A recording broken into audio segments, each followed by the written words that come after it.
Mike Black, the voice of the Nighttime Show. With me, as always, our head writer, Matt Walker. We have a ton of celebrity guests for you to see, all sorts of surprises, but now, the man who looks like the god of war but behaves like the god of pizza, your host, Mr. Stephen Kramer Glickman! Hey! Yeah! What's going on, everybody? Hollywood Improv, how we doing? Oh, this is so exciting. This is the first time we've ever done the podcast live on stage. Up to this point, we've been doing it at Genghis Khan Chinese restaurant. Yes. In like a closet, We basically. spent most of our budget on pharmaceutical-grade cocaine. Yes, that's Almost all of it. And noodles. Yes, yeah, totally. Sometimes we get to do the show in people's homes. This is the 100th episode of our show, which is super fucking exciting. And if we got a show for you guys, and we got prizes and fun things that you guys are gonna love all night long. To my right is Mike Black. Mike Black, very funny comedian. Give him a round of applause. He's been our announcer since day one. Then to his right, our head writer and producer and fact checker and general asshole. Yes. Matt Walker, my dear friend. And then out in the audience, guest. He's like the guest announcer. He's worked on the show since for quite a long time. Mike Glazer out there. Where are ya? I'm in the back. What up, Stephen? Hey, Where buddy. you belong. Glazer's going to be taking questions from the audience throughout the night as we ask some people. We'll do some Q&A stuff, and we're hopefully there's no hiccups. We're just trying. This is the first time we've ever done this, so we're going to give it our best shot, and you guys are going to have a fucking great time. How about that? Yeah. We've interviewed a lot of people, a lot of weird and wonderful people. Guys, who are your favorite people? Who's your favorite person we've had on the show? Mine, by far, Ed Asner. Ed Asner? Yeah. Here, get this closer to you, shit. son of a bitch. You'd think I would know by now. Yeah, because we did it at his house, and he had a room full of Emmys. 7 Emmys. 7 Emmys and a Canadian Emmy, What which was it? counts. It was like a doorstop, one of them. Yeah, he Yeah. was just using them Paperweights. as doorstops and paperweights, and, basically. and where there weren't Emmys, there were humongous knives. yeah, he had knives everywhere, and he kept threatening us. Yeah. We were doing that. We did the podcast at knife point. It's worth listening Very to. true. You should listen to it. We were all And fearing for our lives the there were entire time. moments where he would just go, "This better be funny," and he would just hold up a giant fucking massive knife. It was terrifying. And there was no question that he could take all three of us at 80 years old. Like, he had no tendon strength left. Nothing. He was like, I could kill all three of you so easy. And he had like a gleam in his eye, like he wanted to do it. Yeah. He wanted to take us out, but he really was like, did. I still want this podcast to be released, so I'm not gonna. Yeah. What about you, Matt? Well, who's your favorite? Well, it's got to be when we went to Walter Koenig's house, who was Chekhov Oh, on the yeah. original Star Trek. He's such a big Star Trek nerd. It's the Because- most fucking annoying thing in the entire world. Drives me Since the start of crazy. the podcast, I've been trying to make it a Star Trek podcast. Only Not gonna succeeded happen. on one episode. That's it. Yeah, but we're one episode. We went to Walter Koenig's house, who played Scotty in the Chekhov. Chekhov. How dare That's you? How dare you? I'll get an Ed Asner knife and stab you. Mix those two up. He goes to his house. You're gonna get beat to death by nerds in the parking lot. That'll be hilarious. Not again. They're gonna have to roll for each move that they do on you. I've been practicing the Vulcan nerve pinch. I will do it. Only 4 D&D people out there got that last part. Oh, Jesus Christ. My favorite episode is got to be Joey Fatone from NSYNC. Yeah. Not because we had an after meal. Joey Fatone from NSYNC. Not Joey Fatone. You and Joey Fatone ate together? After the episode, he goes. He called me on the phone and goes, "You want to get something to eat now? I got nothing to do." And I'm like, "Where do you want to go?" And he goes, "I don't know, somewhere nice. Hooters."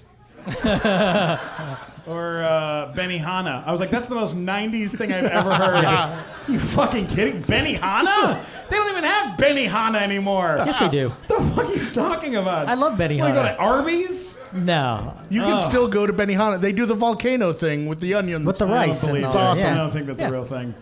If you go to Benihana and don't get the volcano thing, you're not living your life right. Yeah. Take it from Demand Mike. that they do it. Mike knows. They will still put shrimp showstopper. tails in their hat when they're done. Yeah. It's good. It's a Wear show. a hat. It's a terrible idea. Don't go to Benihana.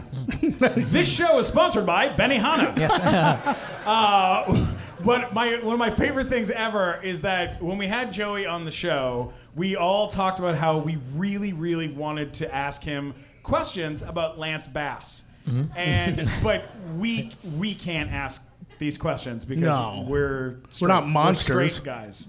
Yeah. However, Robbie Carlisle, who is not here because he is God rest currently- his soul. Yeah. No, he is. He moved to Vegas, so it's sad. He moved to It's Vegas, real and sad. he's a big, beautiful gay man. And so we had him on the podcast, and so we gave him all the questions to ask Joey. And so we're interviewing Joey. We're in the middle of this nice interview, and then he would go, "Hey, Joey, I have a question." It's a spot on Robbie. When you were fucking your fans' moms, was Lance fucking their dads? We'd be like, what the fuck, dude? Really? Like, we would just be like, no. But Pretended to be upset. Yeah, but we would attempt to be upset. But it was, and he loved it. Fatone loved it. And then he went out with me to Benihana. Yeah. Something that happened, and we're going to jump right into this show. Something that happened is when we were about 20 episodes into doing this show, the studio that we were recording in, there was a horrible rainstorm, and this is a true story, and there was a hole in the roof, and the rain got in, and it landed on the gear from this studio, and it burned the fucking equipment out. And we had to stop doing our show, and we were like, well, we love doing it, and we'd already had some really great guests at that point. We were like, do we stay and keep finding a way to do this, buy our own equipment? How the fuck are we gonna do? We don't have a place to record the show anymore.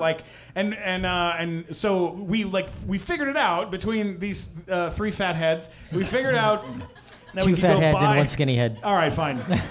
We figured out that we could buy our own equipment for the show, which is so much fun. And without a network or anything, we went off and got Genghis Khan Chinese restaurant to let us record episodes in their side room. And then also we would offer up to people like Paul Sorvino, who's amazing, or Marcia Gay Harden, the Oscar winner. We just went to her house and got to interview her in her living room because we have all of our own equipment, which is so fucking cool, as opposed to being a tiny little studio. So the point is, we decided to stay and not and finish out. I'll do 100 episodes, and the song that got me and I think our whole team through that time was written by a wonderful artist named Lisa Loeb. Please welcome Lisa Loeb to the stage. Yeah. Yeah. Keep it going. Yeah. She only hears what she wants to, and what she wants to hear is a nice applause. Make her feel welcome, Lisa Loeb! Grammy winner Lisa Loeb. Give it up. Give it up for her. Keep it going. Keep it going. All right, I couldn't find the entrance to the stage. Let's dim the lights. Let's dim the lights a little. Let's bring the lights down low. There we go. But not too low. Oh, hell yeah. Perfectly low. Hello. Okay.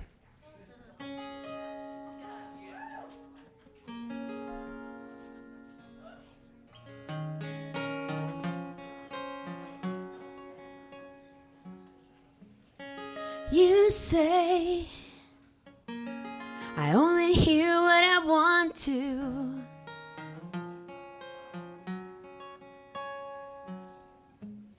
And you say I talk so all the time, so. And I thought what I felt was simple, and I thought that it don't belong. And now that I am leaving, now I know that I did something wrong, 'cause I missed you. Yeah, I missed you.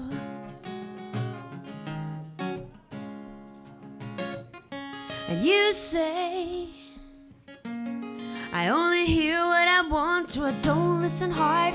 Don't pay attention to the distance that you're running to anyone, anywhere.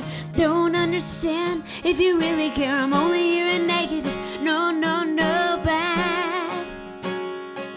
So I turn the radio on, I turn the radio up, and this woman was singing my song. Lover's in love and the others run away. Lover is crying cause the other won't stay. Some of us have her and we weep for the other who was dying since the day they were born. Well, this is not that thing that I'm throwing, but I'm thrown. And I thought I'd live forever, but now I'm not so sure. You try to tell me that I'm clever, but that won't take me anyhow or anywhere with you. And you said that I was naive, and I thought that I was strong. Oh, I thought, hey, I can leave, oh. Now I know that I was wrong, cause I missed you. Yeah, I missed you. You said you caught me cause you want me, and one day I let me go. You try to give away, keep her, or keep me cause you know you're just so scared to lose. And you say, stay.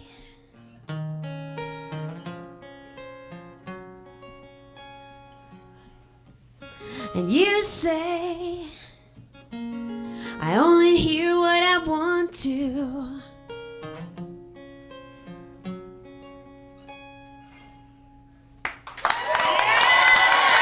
Thank you so much.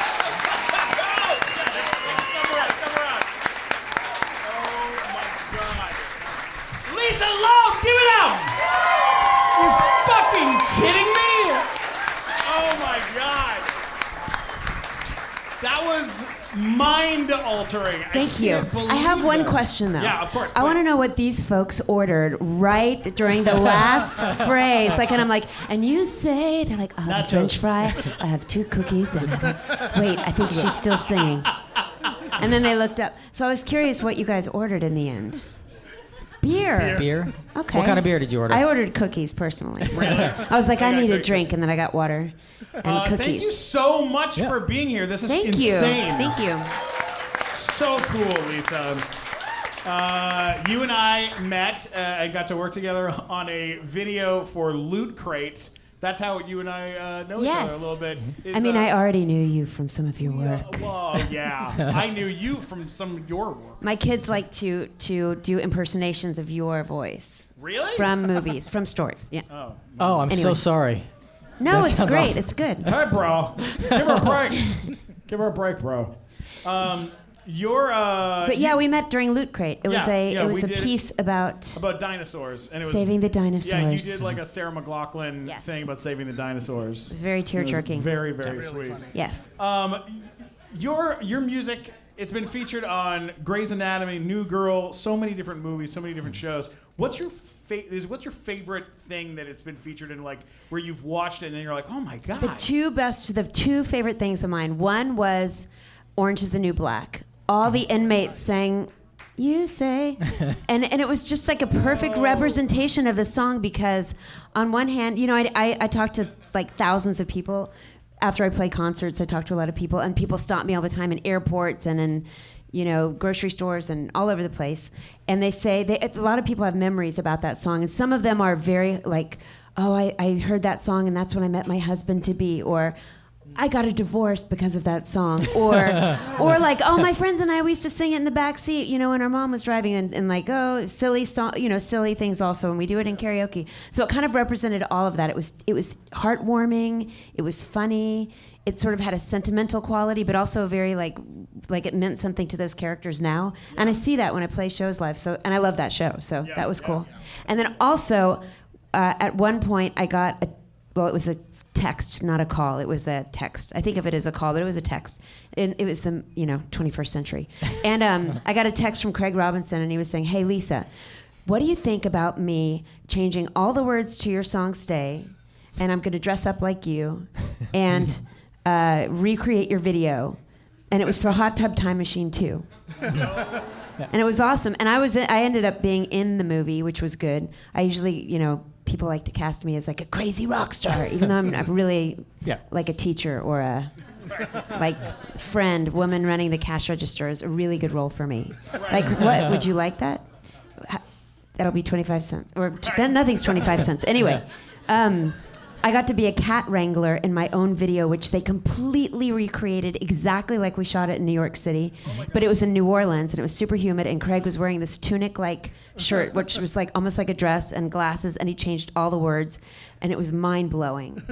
Wow. I know, That's right? amazing. That must have been insane. That was crazy. Yeah, that must have been amazing. Yeah. What about now? The song originally did it. Was it for the soundtrack of It was Reality not. Bites? It was not for the soundtrack. It was a song I'd written in New York City when I moved there after college, and also in Boston. And I finished the song, and I used to play it in clubs and CBGB's and CB's Gallery and places like that in New York City. And one of my friends, who is an actor, who is my neighbor, Ethan Hawke. Oh. Ethan was a friend of one of my friends from college. There was that movie Alive with all the. It was like. Ethan was in 2 movies back to back almost with all these guys, which is great, like when you're a girl and you meet all these people. Yeah. Those are some of my new friends I met through my friend Josh Hamilton in college. They had been in the movie Alive together. And then there were all the Dead Poets Society guys. But anyway, Ethan was a friend of mine. We ended up we were neighbors, and we'd hang out. He'd come to my shows, and I wrote music for his theater company. And he asked me for a copy of the song Stay that I would always play in shows, and he really liked it. Wow. So I gave him a cassette tape because it was the 90s. The cassette tape was... Was it the 80s? No, it was the 90s. It was made 90s. of plastic. Yeah.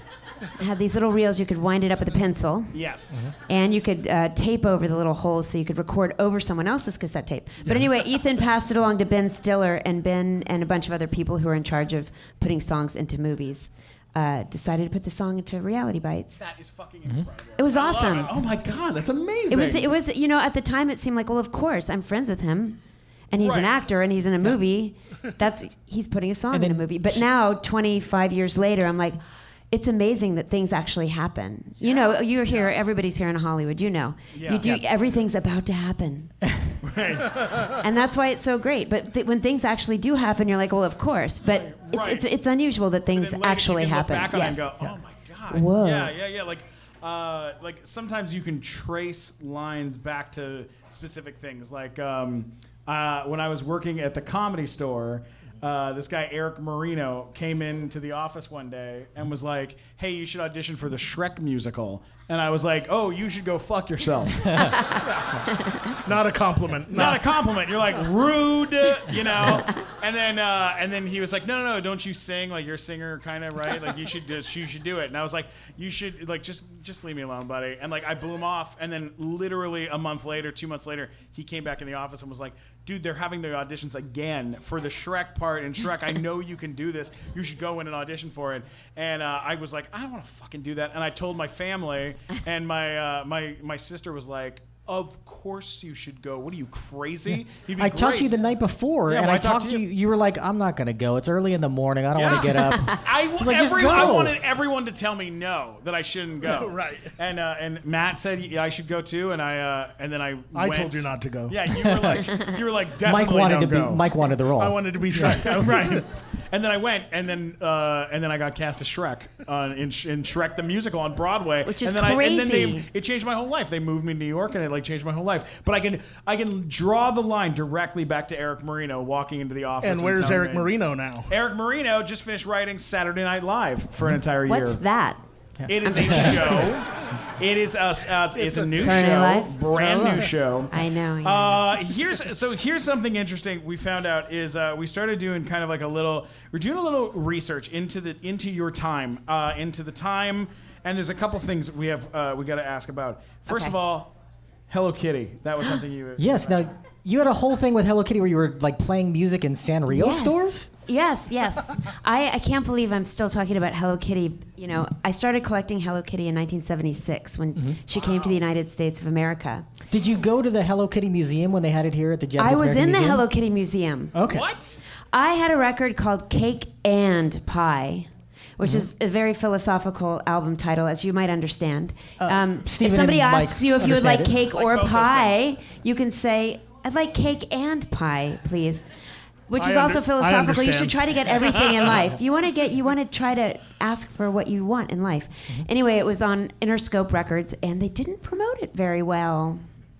Oh, major labels. And so another label that was started by two major label people, Danny Goldberg and Daniel Glass, were big record industry people starting a boutique label. And they said, we think we could promote the record even better. And I said, great, let's go. So I put the record out with them. But right before we put the record out, they called me and they said, oh, but by the way, you need a different album cover and some more songs. I was like, we had just done this gorgeous photo spread with all these real cakes and pies that I got to eat afterwards. It was beautiful. But I had to come up with a new concept. I had come up with this concept where I was eating in the spoon. It said cake and pie, like it was in a fork. It looked like I was eating the title of the song. Brilliant. But anyway, so I had to make a new album cover, and I was in Vegas, and I was like, wait, what about Hello Lisa? And it was Hello Kitty wearing my glasses. That would be a great idea. This was like 15 years ago. And I called my friend who worked at Sanrio. They had sent me a rice steamer, a pink rice Hello Kitty rice steamer that was marvelous. And so I called my Hello Kitty people and I said, hey, do you think that would be okay? And so they called their people in Japan and they said, yes, you can use Hello Kitty's face, but your face also needs to be on the cover so that people know the difference between Hello Kitty and you. That's a fair So we point. did that, and so we sort of took the album cover, and Hello Kitty's holding the album cover of Cake and Pie, and I have little ears, and she has my glasses. This was pre-Hello Kitty having glasses now. But anyway, so I have a relationship with Hello Kitty, and because I worked with the Sanrio company to redesign the album packaging and everything, I got to go do in-stores, which we used to do back in the day. You'd go play in a record store and sign autographs, but I got to go play in Sanrio stores and sign autographs and get all this free Hello Kitty stuff. Oh my God. And I even went to the MTV Music Awards with Hello Kitty as my date. Wow. A big Hello Kitty with a big head. Do you have like 14 Carrie Karopapis in your living room? I do have a lot of Karopis. I've got Karopi-chan. I've got, you name it, I got it. Well, before we wrap up, would you maybe do one more song for us? Is that possible? You guys want to hear one more song? You guys want to hear one more song? That's what I thought. I'll play a song from my newest album, Hello, the Lights Are Coming Down. I've just put out a few records with Amazon as my record company. Nice. You've heard of Amazon, right?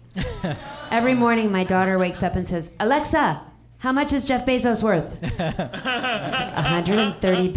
$113 billion. But anyway, I put out a few records with Amazon. The one I put out last year called Feel What You Feel won a Grammy this year. Amazing. So exciting. Amazing. I know. Congratulations. But then this is the record that came out the year after that, which was actually, anyway, this just came out. It's from a record I made called Lullaby Girl. Has a lot of covers on it, so I'm going to play one of the covers on it. And it's a song that I love, and it's much more appropriate for a wedding than the song Stay. Right. People always ask me to play that at weddings. It's not really a good idea. Okay. Congratulations. I hope nobody falls asleep during this song.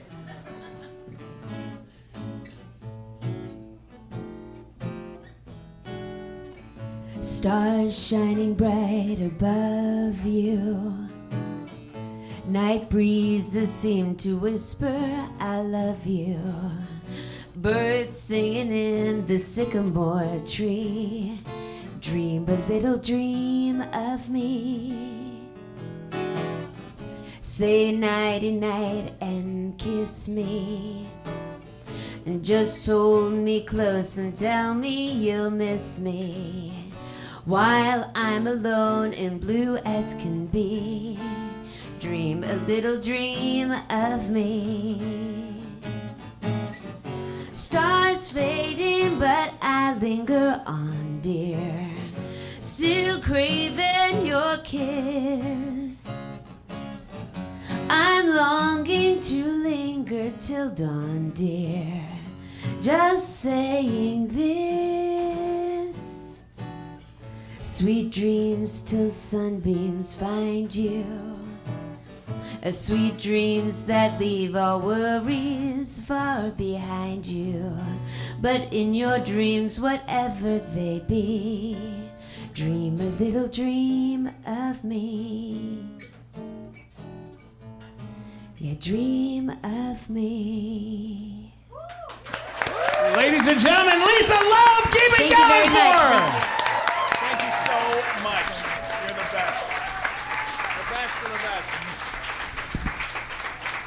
Hey, I know we got a lot of artists and a lot of musicians that listen to the nighttime show and have been on the nighttime show, but I'll tell you what a lot of them are missing. They're missing merch, okay? And it is very easy to have an amazing merch store with Artist Shops by Threadless.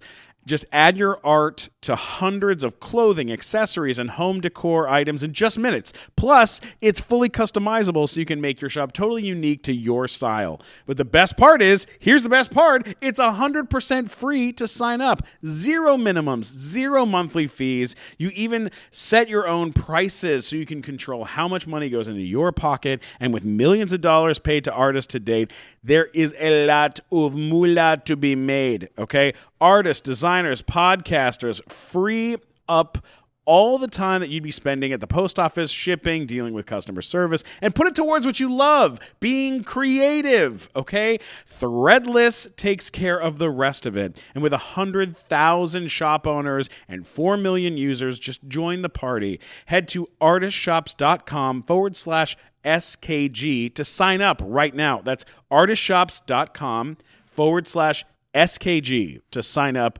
right now. Also, the Nighttime Show partnered with Threadless, so we have something amazing. You need to go check it out. We got mugs, shower curtains, t-shirts, sweaters, anything you can imagine. We have it for sale, Nighttime Show style. Go check it out. It's thenighttimeshow.threadless.com. That's thenighttimeshow.threadless.com, and check out our store with all of our cool stuff. It's so awesome. Let's get back to the show.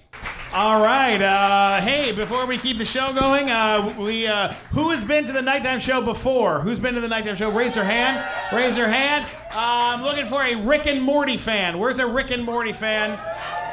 We got a Rick. Oh, wait. We got one over there. We got one there, and we got this one. This one's up front. I'm gonna give it to her. This is from the Threadless Nighttime Show shop, and I'm gonna give it to you. Take it, just take it. Give her a round of applause. Oh my Lord, are you ready? Are you ready, Mikey? All right, here we go.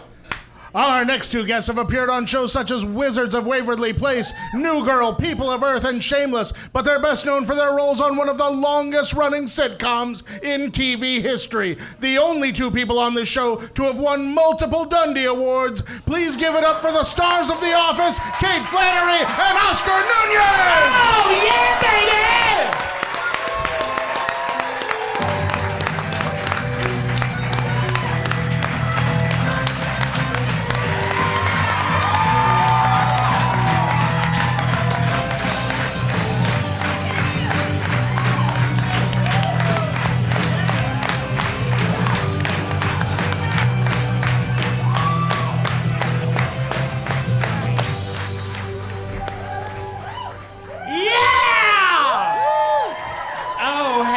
Oh, yes. Come on. Now, that's what I'm talking about. How you doing, you two? Fantastic. How's everybody doing? We have lots of Office fans in the audience. Yes, do we? This is a loud show. It is. Wow. That show, my God, especially now with Netflix, you can watch, as I may have done, watch the entire nine seasons, right, of the show. Right, 9 seasons. And then you get to the end and you go, I wonder how it all started. And then you go back to the beginning, and then before you know it, you're like you're fucking caught in it again. Yep. And you can't get it, and you're back in the loop, and you're like, I gotta see what happens to Jim and Pam. Like, you're stuck. You're fucking stuck in it. It's like a weird, like, whirlpool. It just sucks you back in. That was the plan. Oh my God. It's crazy. You're like, well, Steve Carell's about to leave. I guess, I wonder what happens after he leaves. Like, you're back in. They pull you back in, and you're sucked back in again. Wow, it's so amazing to have you guys here. Thanks. This Our is show. so Yeah, fucking thank cool. you. Thanks. You're Craig- basically saying our show sucks. No, it's That's amazing. what you said, okay. I love the show. Craig Robinson was on the show last month. Yay! And we last month or the month before? I think 2 months ago. 2 months ago, and You sang- we closed the show with me singing "And I Am Telling You" from Dreamgirls, with him playing it on piano. Oh, What was Jesus. he like on set with you guys? Did he play music a lot? Like what was he like around? He was mostly a cappella, man. Seriously, he sang all the time. Yeah, he did. Yeah, we used to we always used to break into that Billy Preston and Celine song "Born Again" that nobody remembers. It's not about religion. It's some soul thing from the early '70s. Yeah. But Yeah. you guys, like, when we'd be on break, remember at the trailers? Oh, yeah. Like, sometimes, like, Creed had a guitar and he'd play, and Zach Woods would come over with his trumpet. What? Right, and He'd play, Ed like, Helms would play trumpet, his. and Ed his- Helms with a would banjo. play the banjo. And, like, we had like a Yeah. band. Yeah. That's amazing. Talented people. Yeah, I had the I was on triangle. backup. Yeah. Okay, what did you have? The Well, we used jug? to do it. Well, Kate sings. You guys know her yeah. from the Lampshades. Yeah. Come Right. on! Lampshades. No. Lampshades. No. Now I know that you tour a lot with Jane Lynch. Are you Yes. guys touring together currently? When do you guys do that again? We're actually about to we're doing the Carlisle Hotel in September in New York City, and we did a Christmas album. We're actually doing a huge Christmas tour.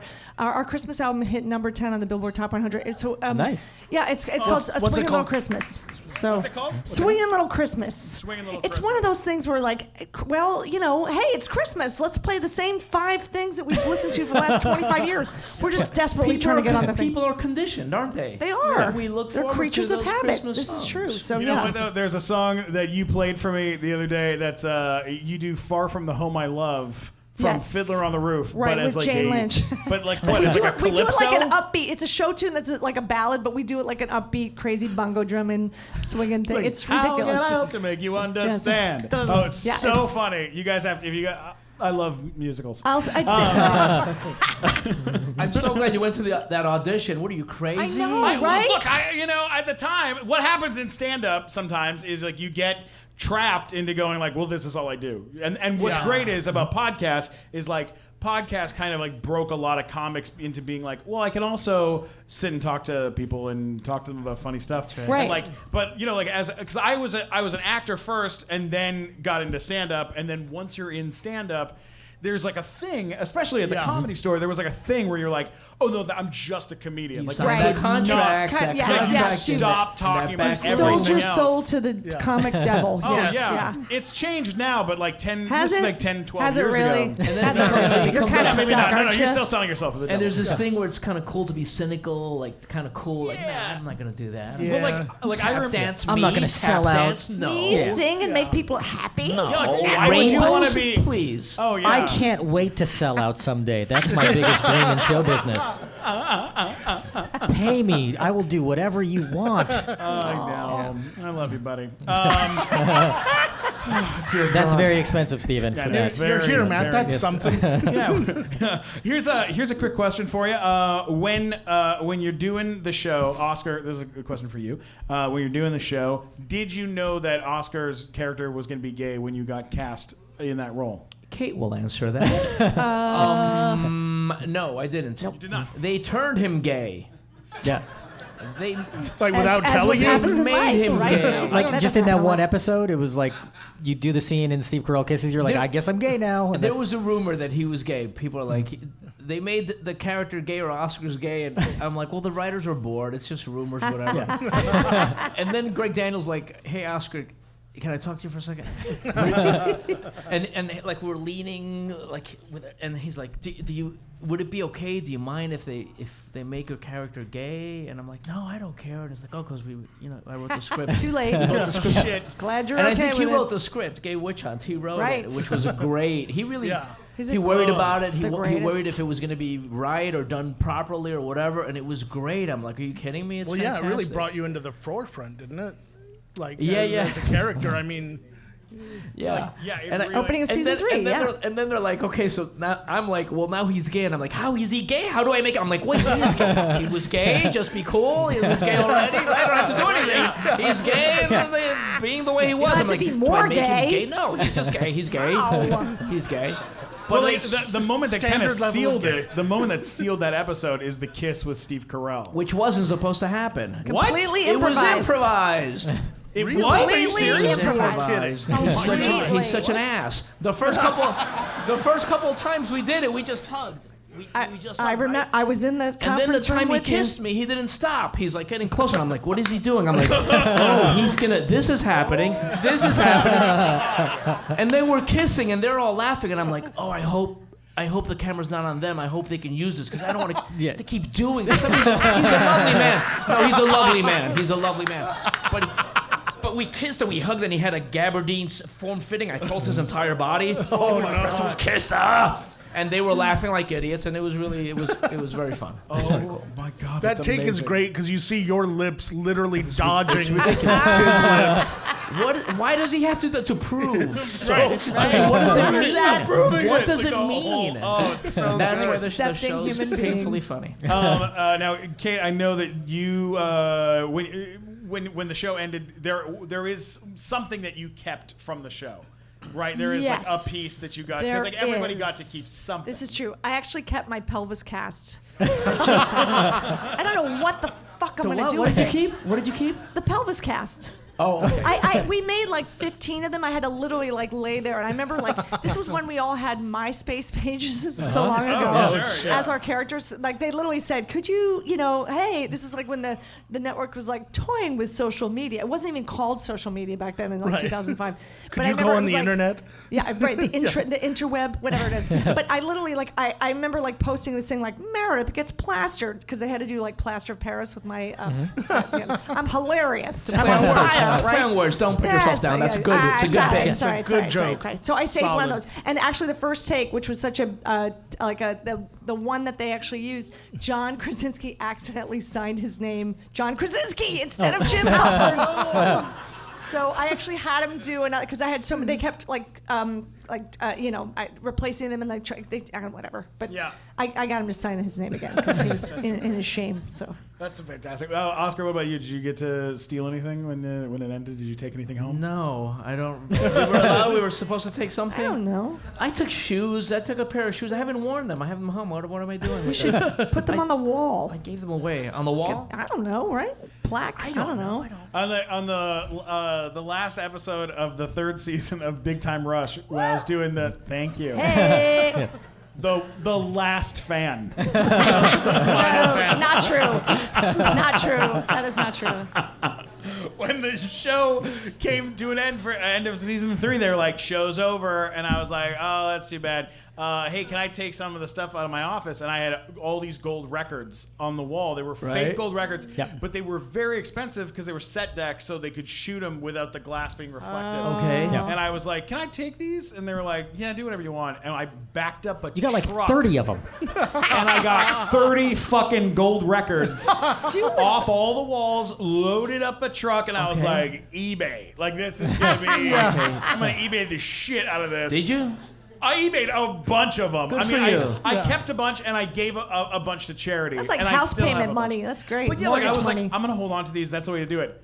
And then they called and they go, "We're coming back for a 4th season." And I go, "No, really?" They go, "Yeah, where's those gold records?" And I go, "I don't know. I didn't take any. I don't know what you're talking about. Guess you're going to have to go make more of them." And then they had to go make more of them, and they were mad at me at the end of it. Pretty legit. Something we were talking about last night, me and the fellas here, were... favorite bosses. That was something. You guys had multiple bosses on the show.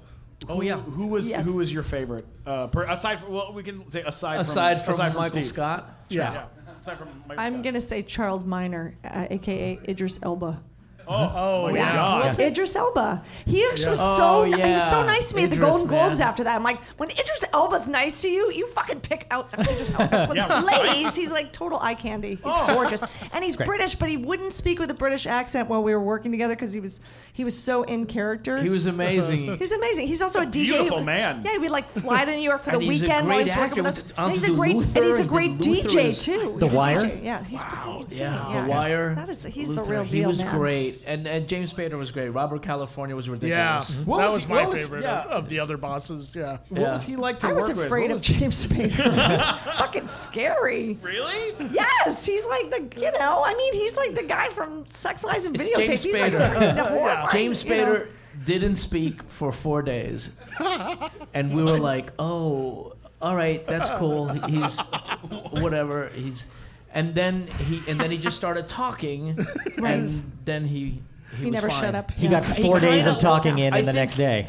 I think he was checking us out to see if we were cool, nice people, to see if we even wants to make friends. Because in this business, you keep. He's like, well, I don't have any more room for. So he was just kind of checking us out, and he was quiet in the makeup room, and we're like, well, there he is. That's cool, James. And he'd say Okay. hi, and he'd just hang out. And then one day he just started. I was with Dylan backstage, and he's saying stories, and then he opened he's up. telling He's very stories. professorial, and he says stories, and He is He's professorial, very professorial, yes. and he will Yes. say stories, and 9 out He's a of 10 are really avuncular, too. some We're are going to use good. big words during this He podcast. uses He's a words, and if you avuncular interrupt him, and he'll stop and look at professorial. you. Are you finished with the? But if it's funny, he laughs and he appreciates, and he's very protective of the other acters. He was very cool. He was, to and actually, us. one He was time I very- grabbed his ass during one take during the Christmas episode, and I thought I was gonna get fired. I was like, that was a bad instinct. Like, don't fucking don't grab James Spader's ass. But he didn't make it. Why did you grab his ass? Because he was like touching my cheek. He was doing this thing. We were right by the Christmas tree, and Well, this is- was the cameras rolling? Were yeah, you they shooting? were rolling. No, Okay, I okay, no, I all did right. not. I would never grab his ass with the cameras rolling. Groping Thanks a him lot, Oscar. off camera. Thanks a lot. No. It's a nighttime show. Anything goes. Yeah, anything Let's goes. get to the bottom. And the minute we stopped camera, I was like, oh my god. But I went up and I apologized afterwards. Because like, I'm so sorry. I said I should have probably checked with you before. And he said, no, that was the right next indicator. That was a good instinct. It was a good instinct. They didn't end up using the take. I'm sure he was like, cut that shit out. Yeah, I don't know. And by the way, get rid of that redhead. I don't know, but, yeah. That was not you. That was your character. That's right. It was my character. It was. That worked. That was. I would love to add. Here's something that we talked. We had a little dinner last night, the three of us, and we were sitting around going like, it's got to be like when you are doing a show for a long time, and then you bring in someone else into the mix. Like it's gotta like kind of be it's got to be kind of weird sometimes, like to bring someone in that's never been a part of the show. And when you guys, especially are, when it's people like Will Ferrell and yeah, like Oh if my you God, guys Will are Ferrell was 4 the years greatest, in, though. I mean, he's like, because he's a player. But you you're know? like 4 or 5 years in, and then you bring in like Ellie Kemper, or you bring in Right. Zach Woods. Oh, like okay. what was that dynamic like getting to have like someone else there? Ellie was there before Steve left, and so was Zach. Yeah. weren't they? And they were great. I mean, because they're they're really they're funny. awesome. I mean, they're so talented, and Zach's such a great improviser too. I mean, Ellie is too, but Zach is like his mind goes. That kid is like. Yeah, nuts. when you said that, I thought of when Steve left. When Steve left, that was a really emotional week, and thank God Will Ferrell was there to Yes. kind of. He was like a shiny object to distract us from the pain. It was Yeah. 2 weeks of like crying. But True. Ellie was there before. She was at season 4. Yeah. She's so funny. She's Yeah. so Yeah. great. God, so come on. funny, yeah. She fucking We Kimmy want Schmidt, to for grab God's some sake. questions from the audience. Mike Not really, Glazer, no. are you What in up? the room? Yeah, I'm here. Where are you, you beautiful bastard? Come on out. Is anybody on a Match.com date? I just want to know. Every time I play Is anyone Netflix, anybody? tindering tonight? Right in the Come back. on. Who's on a let us know. Bumble? Anybody- Tinder Right dates back there. happening. Hey, sorry. In the back. I'm always curious. Tindering. Yeah. Tinder. Glazer. Smooching There's in the Mike booth. Glazer right here. He's a beautiful bearded gentleman. We have any questions for Kate and Oscar up here? Any questions from the audience? Throw your hands up, folks. I know you got questions. I And know no, you we got never something. got it on backstage or in the dressing room. Never. That There's is actually pretty- nothing. We know of. Anybody? I think mean, we I- got one over there. I Any wanna- question over there? If I haven't, I'll take any excuse to Mike, talk right to there, you. There's behind you, people buddy. There you go, There's buddy. people behind you. They Yep, care. there's one right there. Someone's listening. the other There you Okay, go. great. There you go. All right, hang on. Here you go. What was the funniest take that didn't make it into the show that you can think of, or that like almost made it in? Great Excellent you question. guys. That didn't make it into the show? Oh, Jesus Christ. It was 5 years ago. Well, there's a whole on YouTube. There's like like bloopers and deleted scenes. Bloopers. They're That pretty sounds funny. lame. Our show wasn't lame. We didn't have bloopers. We had like- funny moments that. When Steve, there Got was cut. an episode where Phyllis wanted to be Santa Claus, and of course, fucking Michael my Scott God. can't let that go, so he was like a dueling Kate showed Santa. up as Santa, right? And he Dueling insisted Santas. that Kevin sit on his lap, and he's like, "Little boy, sit on my lap." And Brian sits on his lap, and he's like, "Oh!" And you can see, like Ed Helms and BJ Novak, but Ed could not keep a straight face, and we just had to use it. But he's in the corner, and he just kept walking off to the side because he couldn't stand it. I love it. That was pretty awesome. What else we got? We got any We've other got a bunch. questions? I'll come down there in 1 second after this one. Okay. I have a question for Oscar. I'm curious, was there an implication in the finale that Oscar and David Wallace had some sort of connection? Oh yeah, they had an affair, and like there's a scene where we make out outside by the dumpster. I mean that costume, that dinosaur costume on Halloween. Oh, Remember? what? Yes. Yeah. Oh, God. Yeah. Confirmed. That was it. Yeah. They had an affair. And so Oh my God. so Angela and Oscar got into a big fight. No. I thought you were saying David Wallace. He's saying David Wallace, not. Who's David Wallace? That's Andy Buckley, the boss. The boss's boss. You're talking about the senator, not the just senator. changing The boss's the fandom boss. forever. Andy Buckley. boss, the Wait, senator. David. And the Senator history about The book will Office. read I thought David about- Wallace once I thought we were fucked talking about Oscar. Petticoat Junction. I'm sorry. I was referring to Jesus Petticoat fucking Junction. Christ. You What guys, else it's we just got? a What TV else we show. got? I don't know. I didn't even take a break, for Christ's sake. I didn't take a No, memento. David Wallace. No, David Wallace. No, Oh, David dear Wallace God. is. Well, the actress that played David I'm not Wallace's wife is sentimental. now I on barely AP Bio. remember the by show. the way. I should be watching Lost in Space at home. I'm really Jesus Christ. It's so good. I can't. If you I haven't gotta seen see it, it. I Lost in can't wait. I Space can't is wait. I can't fucking wait. Oh my great. God. Okay. Also I've on got a Netflix. question. I've got a question that Mike Black's got a question. No, Hey. there was nothing with the guy. The senator had the affair. did they ever say who the Scranton Strangler was? No, they never did. Everybody thinks it's Toby, but it's not. I don't know. It's probably Maybe it's Toby. Toby. It's fucking Toby. I thought it was Creed myself. Oh, we got another question over here. Oh, yeah. It's not really a question, but more of a comment. Hi. I love you guys. Thank you. Thank you. Oscar, Yes. you ruined the song Relax, Go To It because of that one Yes. scene in the Thank you. proposal. I just wanted to say that. Thank you. Wow. That's a great question. That was the Deep best. cut. Remember? cuts. Relax. Don't remember? Yes. Relax. Don't do it when you wanna go. Relax. Don't do it when you wanna come. Everybody go. Everybody go. Should we take? we have time for one? Do we one have or time two for one more? more? We got Is it- one more question. We can Does take anyone one more. have what they would call a doozy? Word. Over there, doozy. Are we still using doozy? Doozy? I don't know. Still allowed. Supposedly. So Meredith, did you really shave your head? You know what? I'm contractually obligated to keep my mouth shut about that moment. No, actually, I did not. They wanted me to, and I used to do all my own stunts, and they were so surprised, but I didn't, and I ended up having like the best bald cap guy in the world, like, and I had It to looks literally 4 hours every morning, and like 2.5 hours to get out of it. And we had like the guy that did like the first Star Trek movie with the bald chick in it from like 1980. You remember that? Anyway, so it was totally I have new respect for all the sci-fi folks though, because I never knew what a pain in the ass it was to have a fake bald head. How do you do it, Stephen Kramer Glickman? Hang on. What the fuck? Man, it's just Long blonde hair. But I have to say, I love wearing wigs, so I love that like they just kept it going with Meredith with the wigs. That was like one of my favorite things. I'm not a woman. I'm a drag queen. I'm insane. I love it. For the record, Kate, I remember Lieutenant Ilya in the 1979 Star Trek motion picture. Oh my God, that's right. Thank you. It was 79, not 80. Sorry, Star Trek fans. Sorry, sci-fi geeks out there. He's on it. New respect.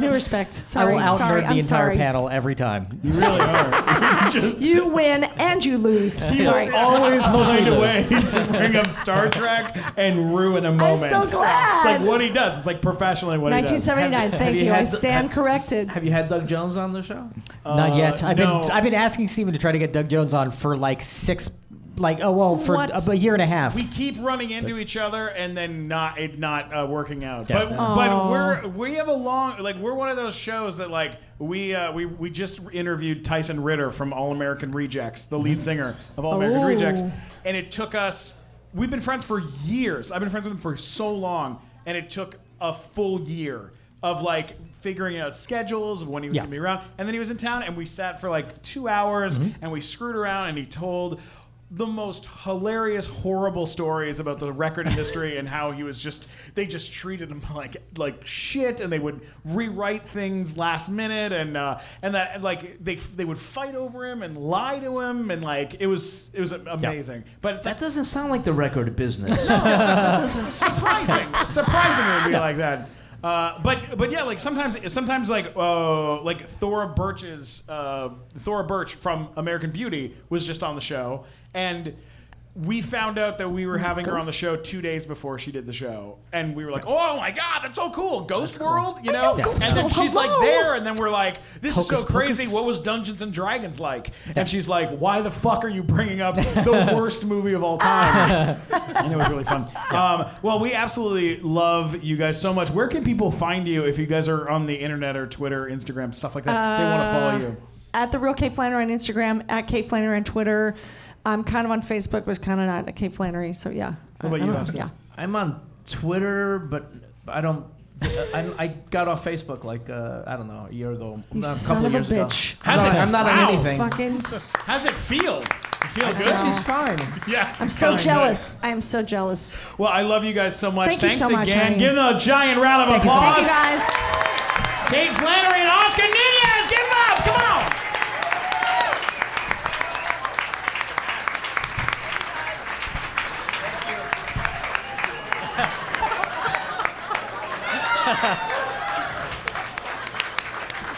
Hey, we're going to keep this show going and moving, but let's load up a video. This is, if you pull it up, this is the He-Man Glickman, that video. Do you see it, buddy? Here's what happened. We interviewed Bruce Vilanch. Now, Matt, you want to tell them who Bruce Vilanch is? He was the center square on the Hollywood Squares for many years.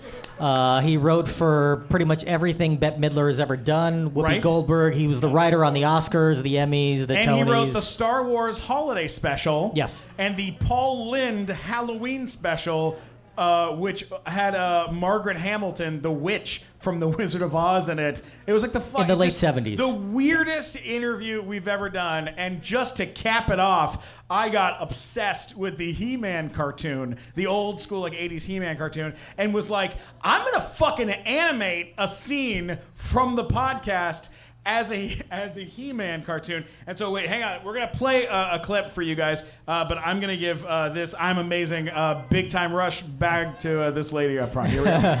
To the last fan. Turn the lights out.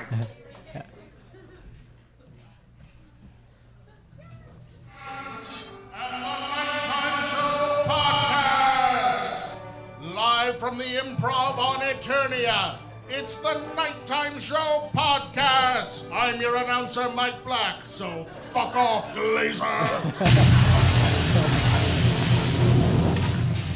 With the beast producer in town, Matt Walker. Fabulous secret podcasts were revealed to me the day I held aloft my magic sword and said, by the power of donuts, I have the podcast! Today's guest is best known for writing the Oscars, the Emmys, the Tonys, Hollywood Squares, the Star Wars Holiday Special, and Paul Lynde's Halloween Special. It's Bruce Vilanch. And now, the most powerful host in the universe, Stephen Kramer Glickman. Yes! So Mike Black is great. I have to get pumped up to do it. You're a terrific announcer. This is the most work I do all day. That's wonderful. We are so incredibly excited. This is a huge honor. Sometimes, we get some wonderful guests on our show, but this is an exceptional situation having you here. I'm sitting here in the shadow of exploding Buddha. No one ever got that worked up. Ed McMahon made a tidy living and never got that worked up. I'll have you know I burned 17 calories doing that. Look, we got to talk about on the Paul Lynde Halloween special. Yes. Kiss was in that, weren't they? Yeah. Kiss, yes. It was the first television thing they had done, and we were all terribly depressed because they showed up with the president of their fan club. It was Ringo Starr's son. And the idea that Ringo was old enough to have a son who's a Kiss fan, yeah. depressed all of us, who were like teenagers when the Beatles came over. Anyway, so they came, and of course Paul had no idea. Who are they? And they came by, they had no makeup on, and he was not impressed at all. And then they got into the whole slap, drag, and stink, and they ran their number, and I was sitting and watching with Paul. And Gene Simmons came over, and he was singing to Paul, and he stuck his tongue out. He had this legendary tongue. And he just stuck the tongue out, and Paul looked at me and said, "He's a star."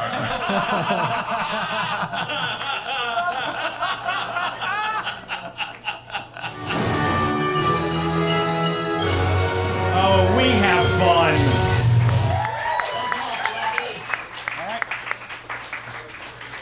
Our next guest starred as Dottie in Pee-wee's Big Adventure. She played Babe in Babe 2, Pig in the City. She was Buttercup in Powerpuff Girls, played Tommy Pickles on the monster hit Rugrats, and we'd all be better off dead than to live without her, E.G. Daily!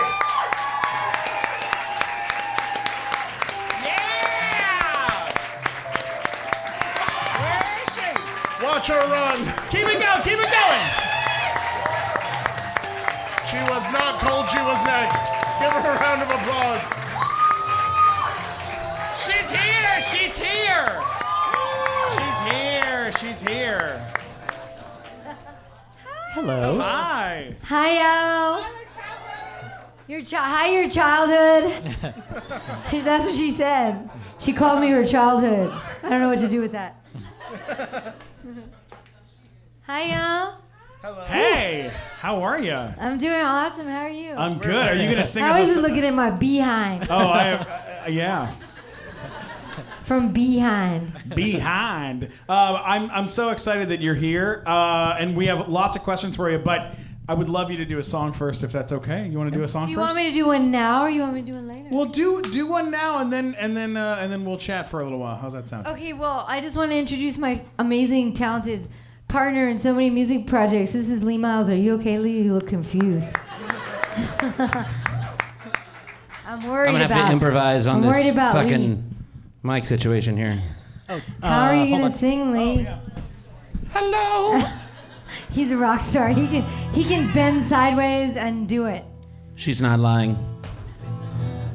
All right, so we're gonna wing this song for you guys tonight because really this is a talking blog, but we're gonna pretend we're gonna be rock stars tonight. Ladies and gentlemen, E.G. Daily!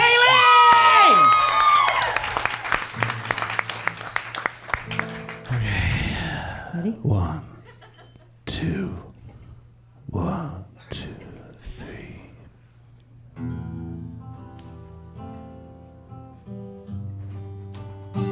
Just kidding. Get with the program, Lee.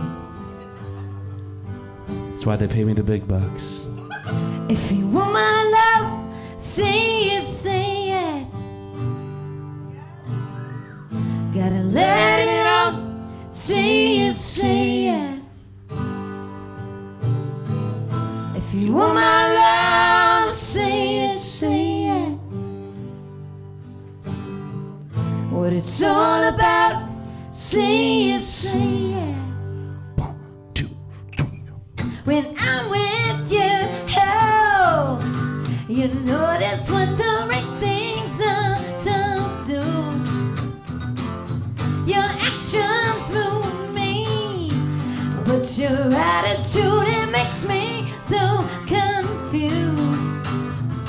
You lead me in the right direction. Then you let me down, put up protection. Ain't gonna be no sacrifice. Just a few words that might sound nice.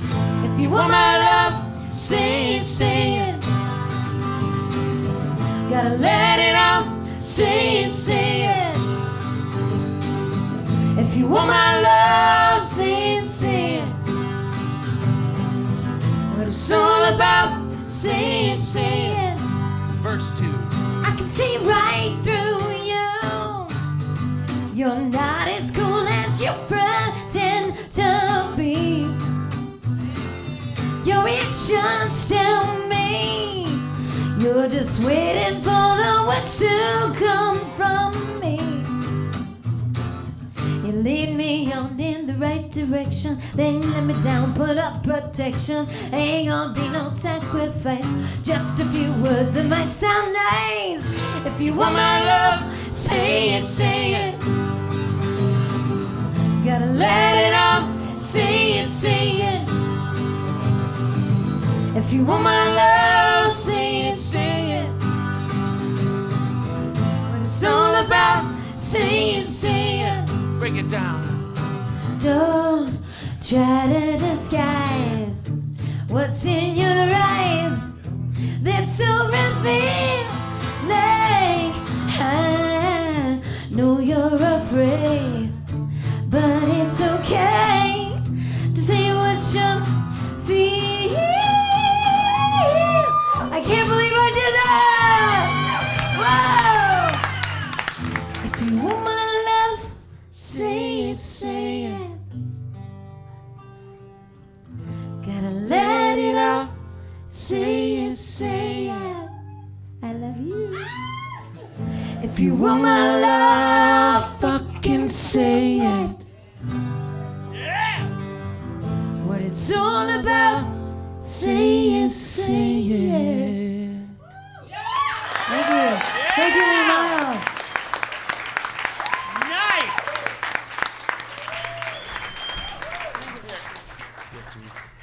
Keep the applause going. Keep it going. Keep it going. E.G., come grab a seat over here, my dear. And she gets the official E.G. Daily pick. There we go. Nice. We good? She is making out like a bandit tonight. Yeah, she's got a bag. She's got a bunch of stuff. Oh, okay. Hey, you want to toss a shirt out? You want to toss a shirt out? All right, this is I think I know who's gonna get it. You gotta toss it. You gotta toss it though. I want that shirt. This is a shirt of me riding my pug. This is me Here riding. we have the This is me shirts. riding my pug, Jelly Donut. That's an amazing shirt. Jelly Donut, by the way, who just had a scratch on her eye, on her eyeball, and walked around my place for a week doing this.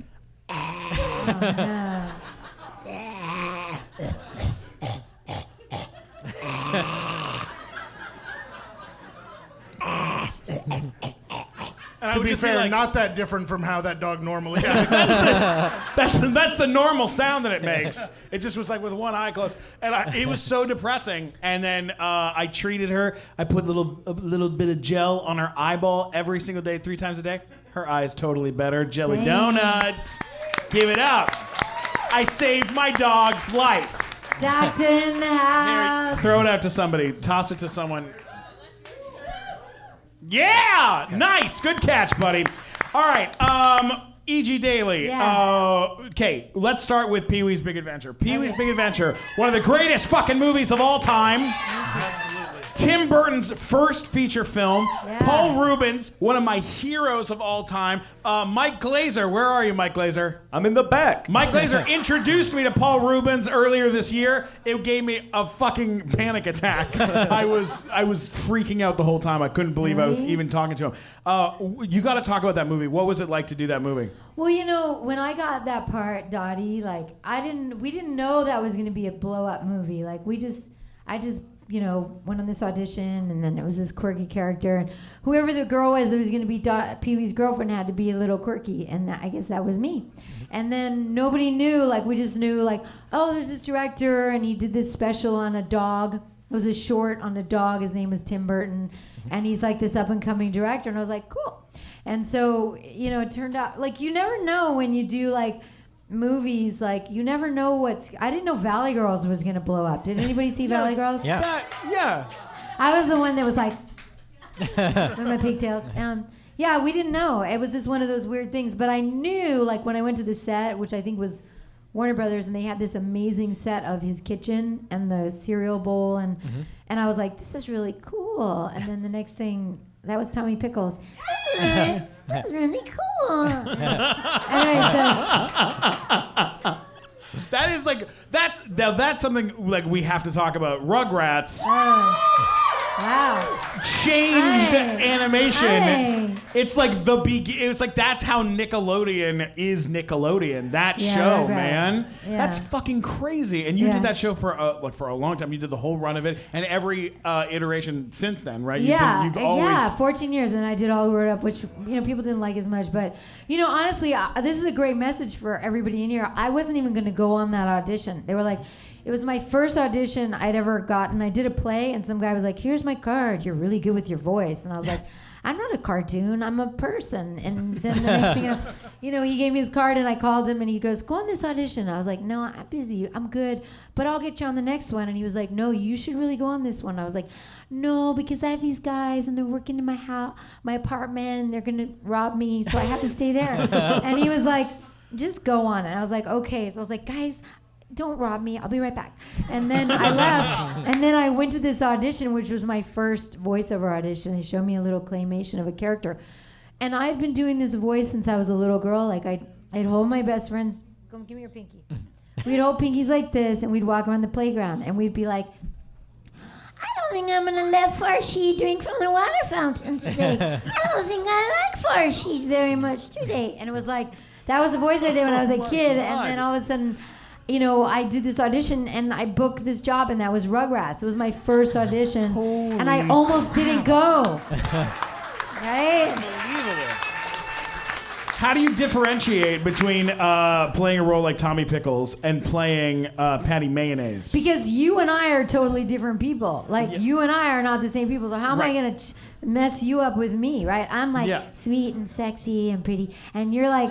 whatever you are. Right. And you're like sweet and open and just happy, and it's like everybody's so different that. So when you approach a different character, do you? I can't confuse Buttercup, who's like, listen, Mojo Jojo, I'm gonna whoop your hiney. That's Buttercup, right? You're not gonna go, listen, Mojo Jojo, and then go, baby, gotta do it, baby, gotta do it. Like, how the hell are you gonna mix those two people up? Like, they're completely different spirits, right? Wow, yeah. So I don't confuse people, just like, You don't confuse voices. I can't confuse them. It's impossible. It's like, it's like this water bottle is different than this microphone. They're different. That was a bad example, but you got what I'm talking about. I get it. Now, on Powerpuff Girls, you got to work with your friends Kathy Cavadini and Tara Strong, who we fucking love and adore. Yeah, Tara's awesome. She was going to come tonight, but she just came back from Europe, and her father dad passed away, and so there's a lot that's going so on. rough. You play, of course, Buttercup on the show. I'm Buttercup, and Mojo Jojo's going to whoop all your eyes. Now, here's a question. These two women are friends of yours. What's it like to work with friends that support you and treat you nice and are like good friends? He knows nothing about that. And don't treat you like shit on a rank. Just kidding. I love. Are you being mean to him? No, I love these guys. They're wonderful guys. He bought me lemon cake yesterday. I did. He did. You know what? You know why I bought him mean to lemon him. cake? Is because this is what did you do? The said, bill came and you said, buy me lemon cake.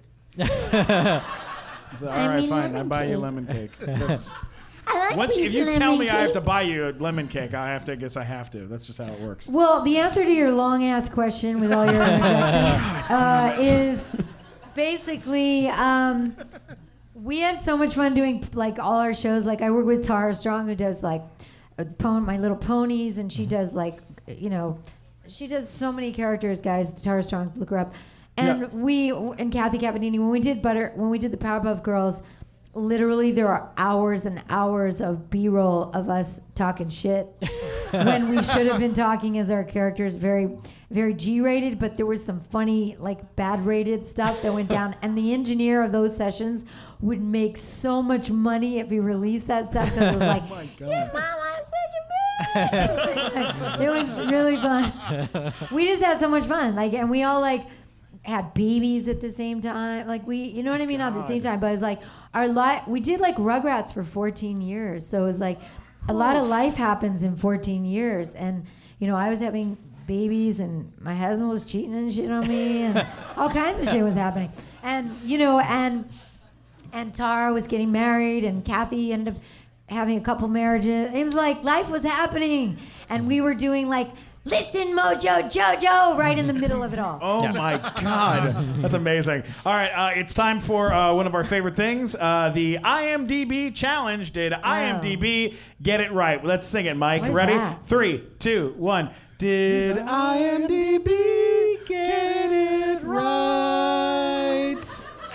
Wow, that was good. What is that about? Can you explain that to me? It says on IMDb that you were the voice of Froggy in the live-action movie The Little Rascals in 1994. What's the eyesight, Petey? Yeah, that was me. What the fuck? Is that real? That's real? That was one of the hardest voices I've ever done, though. That was like, because the little boy in the movie, it was couldn't quite get his, what's the eyesight, Petey? It was like a really raspy voice. So he was this little boy who probably talked like, no, my mom is like, he probably talked like a little kid, right? And they needed more rasp, so they called me in because I had the big guns. And I walk in and I'm like, what the eyesight, Petey? And then that was a retching voice. Yeah, so that one's that. That was good. They got that one. They got that one. Yeah. There we go. All right. Here we go. IMDb challenge number 2. You ready for IMDb challenge number 2? Mm-hmm. Sure. IMDb challenge number 2. It's hot. It says on IMDb that you were on an episode of Laverne and Shirley. Wow. Is that really true? on there? Yeah, it's on there. That was one of my first jobs I ever booked. I think I was either 15 or 16, and I was the leader of the Angora Debs. I was a gangster member. So, yeah, that was my first, like, really big booking. That was a big deal, Wow. yeah. That's amazing. That must have been an interesting set to It to was. hang It was out a on. big deal at the time to be on Laverne and Shirley. It was like, I was pretty excited. That's huge. Yeah, I think I saw John Travolta walking on the lot, and I was like, that's John Travolta. All right. Again, another one. Again, one again. more. Third again. one. Third one. Ready? IMDb challenge 3. We're not saying number. It says on IMDb that you were the musical guest on Saturday Night Live. Is that true, guys? Do you know? Does anybody know? Yes. As a matter of fact, yes, I was. Holy shit! Are you serious? Yeah, I was That's also on fucking American amazing. Bandstand with Dick Clark. I was on I was the musical guest with John Lovitz and Marvin Hamlish, I think. And I sang "Say It, Say It." You remember the song? The song we did. We did a little different version tonight, but I sang "Say It, Say It," and I was. They had me do like they built a go-go box for me, and they put me in a tube top and a little mini skirt. And on live television, the tube top rose up, and you could see the bottom of my boobs. I swear to God. Wow. Yeah, that's good trivia, right? That is Yeah. really incredible. Go look it up. Go. You'll see. My boobs are coming out the bottom. I'll look that up I later have no tonight. shame. We do have to, before we wrap up, we do have another question for you. Friends. Does anybody know if that's true? I wanna Now, know. Friends, here's the thing is, my mom is in the audience. Mom? Mom? There she is. My mom is an avid Friends watcher, and I was the first time I ever saw you on TV was you singing "Smelly Cat" Yeah. with Lisa Kudrow. Okay, guys, was it true? Smelly cat, what are they feeding you? Smelly cat, it's not your fault. Yeah, it's true. So great. Can I love tell it. you the trivia behind that? Please. I had just had a baby, okay? I had just had a baby, and my agents called and said, E.G., can you go on this audition for Friends? It's at Warner Bros., which I lived right near at the time. And I was like, I just had a baby. And they're like, can you go? And I'm like, okay, but I have to bring the baby because I just had a baby and no one was home. So I have the baby in the bassinet. I grabbed my guitar because they wanted me to sing. And I walked in the office and I put the baby down on the chair and I sang a song. And then I got cast, which was cool. They called me that and I said, you booked it. And I was like, awesome. And then I was late because I was a replacement for someone because someone had already done it. But I guess they wanted to replace her. And so I'd missed the first 2 days of rehearsal. So I had to come that day, learn all the blocking, learn all these songs. And the day I got there, they walked me on the set and they were like, we want you to meet your director. And the director was Robbie Benson. Does anyone remember Robbie Benson? Yeah. I was in love with Robbie Benson from Ice Castles. Remember that movie? And I was like, oh my God, that's Robbie Benson. That's Robbie Benson. And then that was the greatest part of my Friends whole thing. That was it. I didn't care about Jennifer Aniston. I didn't care about the Friends. I cared about Robbie Benson. So there. That's so awesome. I love it. I love it. That was Thanks. fantastic. Glazer, you want to take a question from the audience? Yeah. Any questions from the audience? You are so excited this whole time. I want a question. I know. She's got a question up front. All right. Cool. Make it a good one. Don't blow it, Bianca. Hi. Don't blow it. I'm Bianca. Hi, Bianca. And oh my God. And again, you are my childhood. No. You are. Stop it. Okay. How was it like to be on The Voice and to be on Team Oh, Blake? The Voice. That's a That's great cool question. Thank you. That's Was a this great And I question. really want a picture with you. That's all. No, that's the best. No, you totally very smart for bringing that up. Voice. E.G. Daly was on The Voice. I was on The Voice. And Did anybody see that? You're fucking amazing. I was on The Team Voice. Blake. It was pretty cool. Okay, here's another message for you guys, okay? Because there's got to be a message here. So I was at a point in my life where I was starting to feel like, gosh, I love what I do. It's so much fun. It's not work.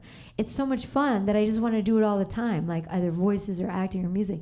I really do. Like Lee Miles is like brought the music into my life again. Like he's just such a genius. But there was a period of time where I was spiraling down into this place where I started to stop thinking that I should be doing it. I was thinking, well, maybe I should just, I'm getting older, just focus on my kids, which I love.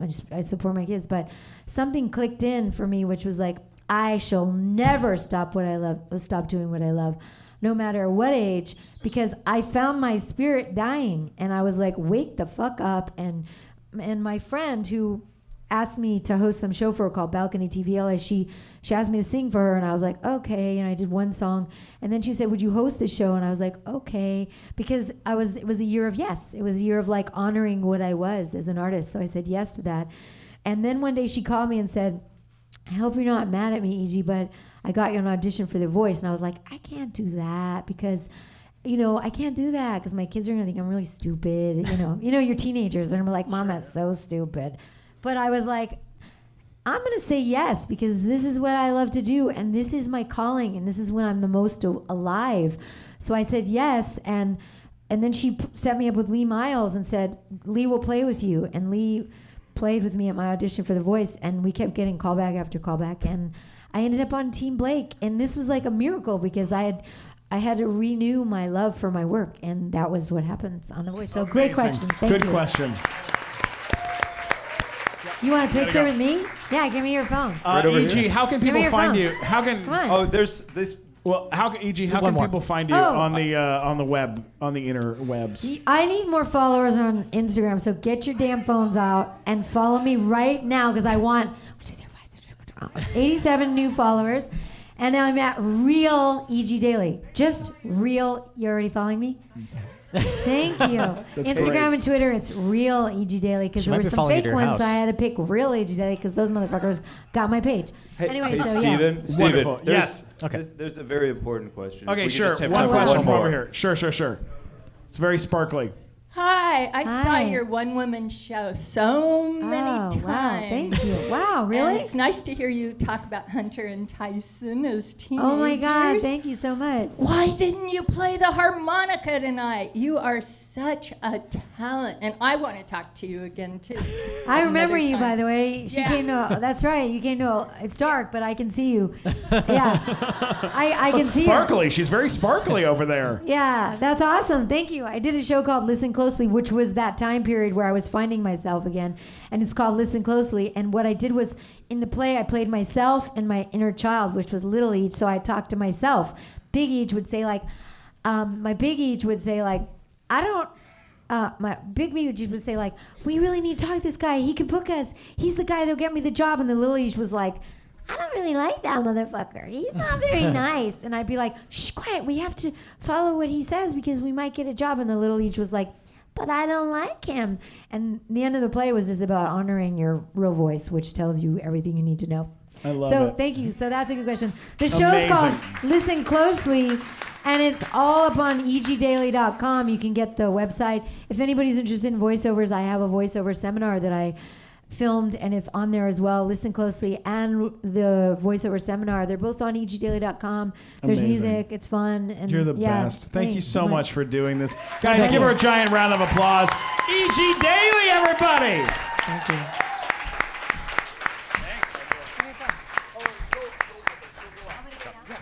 Give her a round of applause, E.G. Daily. Thank you. All right. I got another. I should throw out another shirt. I got another shirt here. Here we go. This is a I'm Amazing shirt. about this way? I'm gonna throw this way. Here we go. Hi-ya! I'll throw one more. Thanks, guys. I love you. Thank you, E.G. Here we go. Take it. All right. Okay, here we go. Are you ready? This actress got her start on The Cosby Show and Fresh Prince of Bel-Air, then went on to star in CB4, The Craft, and Half Baked. The 420 enchantress herself, Rachel True. Give it up!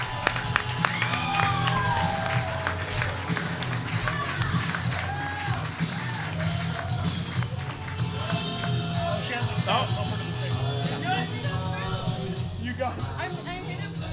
Oh, you're in a boot. We didn't know. I didn't know you were in a boot. It's not that I don't know how to enter a stage. It's that I'm in a boot. What happened? Why are you in a boot? I find like one of the most interesting things about being a grown-up is like parts of your body just like stop working.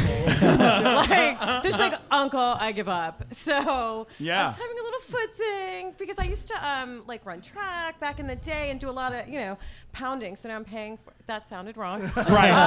On my feet. So now my feet are paying for it. You know what? On the first nighttime show we ever did, I finished the monologue. I was standing dead center on stage at the Lyric Theater on La Brea. And I'm in the middle of doing the monologue, and I go, "We got a great show for you. Ex Mortis is here." And I point at the band. The lights go out. I step off the stage, face first into the crowd. I fall to the floor and break my foot. Oh, that's my new And I'm in a story white for my suit. boot, by the way. Oh, That's yeah. exactly what I'm going to tell people. Oh yeah, you should just tell people that. And then I crawled back on the stage, and my mom turned to like her friend and goes, "Oh, look at that! He did a pratfall. Isn't that fun?" And then I like sat there, and my foot just swelled up to the size of my shoe. Yeah, that's the fun part. But he did the rest of the show. But I did the rest of the show with a broken foot. You know Like what? you doing But this show. That's the thing is I think when you're a performer, you just carry on, right? Because Yeah. I actually had the same problem with my other foot maybe like 10 years ago. And I had the surgery, and my friend said I looked like dreadfully green afterwards. And then I got a call about a movie. So I immediately was like, sure, I'll do the movie. And I shot the movie like while in a boot because the show must go on. Yeah, no, that's the professional way of doing it. Yeah. Now you started out before The Craft, before CB4, before Half Baked. You were on the Cosby Show. Oh shit! Holy shit. What was? No. Even like, did you do? I did my research. Do you know any more than that? I know that you were also on Family Matters as well. No, I was not on Family Matters. Oh! Everyone together. Fuck you, IMDb. Fuck you, IMDb. I was on That's a right. Walton's wedding, shot in like 1994. You were on That IMDb. Fresh Prince. Fresh Prince? I was on Fresh Prince. Yeah, they said you were on Fresh Prince. Tell me more about Cosby Show. Come on. Here's the thing, but I didn't know if you actually did all your research because the full story is, and this is like in light of E.G.'s story and other people's stories. like when I was first starting out, I didn't know anyone, right? I didn't know anyone in the business at all. I'd done 1 or 2 little jobs, and my friend calls me and he's like, listen, they're looking for stand-ins on the Cosby Show. And I'm like, F that, I don't want to be I'm an actor. You know, I was like 20 or whatever. I'm an actor. Oh. And I finally went, maybe I should, it's the hottest show, and I don't know anyone in New York or anywhere. So I went on this line that was literally Kaufman Astoria Studios, right, around the entire block. A huge line of everyone who looked exactly like me. I mean, identical people, like nothing but people who look like me. And so I sucked it up. I went in. They brought us in groups of 5. And when I'm tired, my New York accent comes out. They brought us in groups of 5, and they barely paid attention to most people. So for some reason, the guy looked at me and he said, "Oh, that's a Lisa Bonet dress." And I was like, "No, it's not. It's a Rachel True dress." So literally, he came down the hallway and hired me immediately.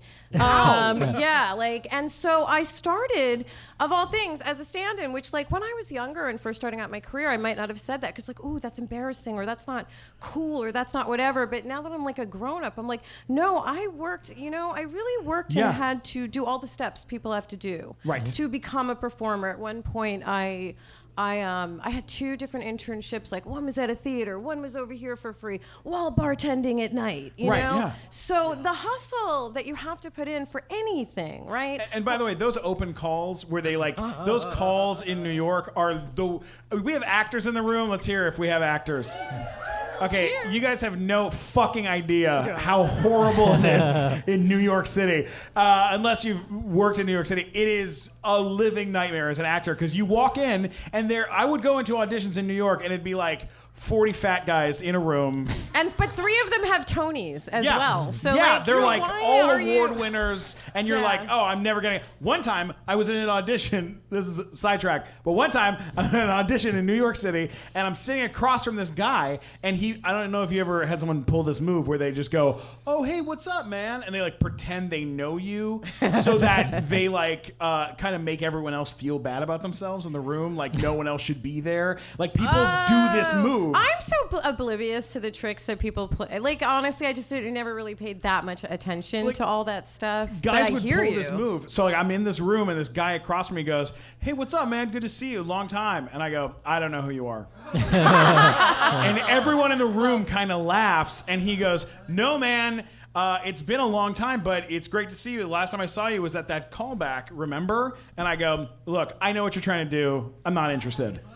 And he goes, What do you mean? And I go, "You're trying to do that whole thing where you pretend like we know each other and you're some big deal and I'm some big deal and everyone else doesn't belong here. Well, guess what, motherfucker? I'm not playing that shit, so suck on that." And I was like, "I'm a man of the people." And everyone was like, yeah. And it got real quiet, and then the guy across from me goes, "No, your name's Steven. You were at my New Year's party. I'm Greg."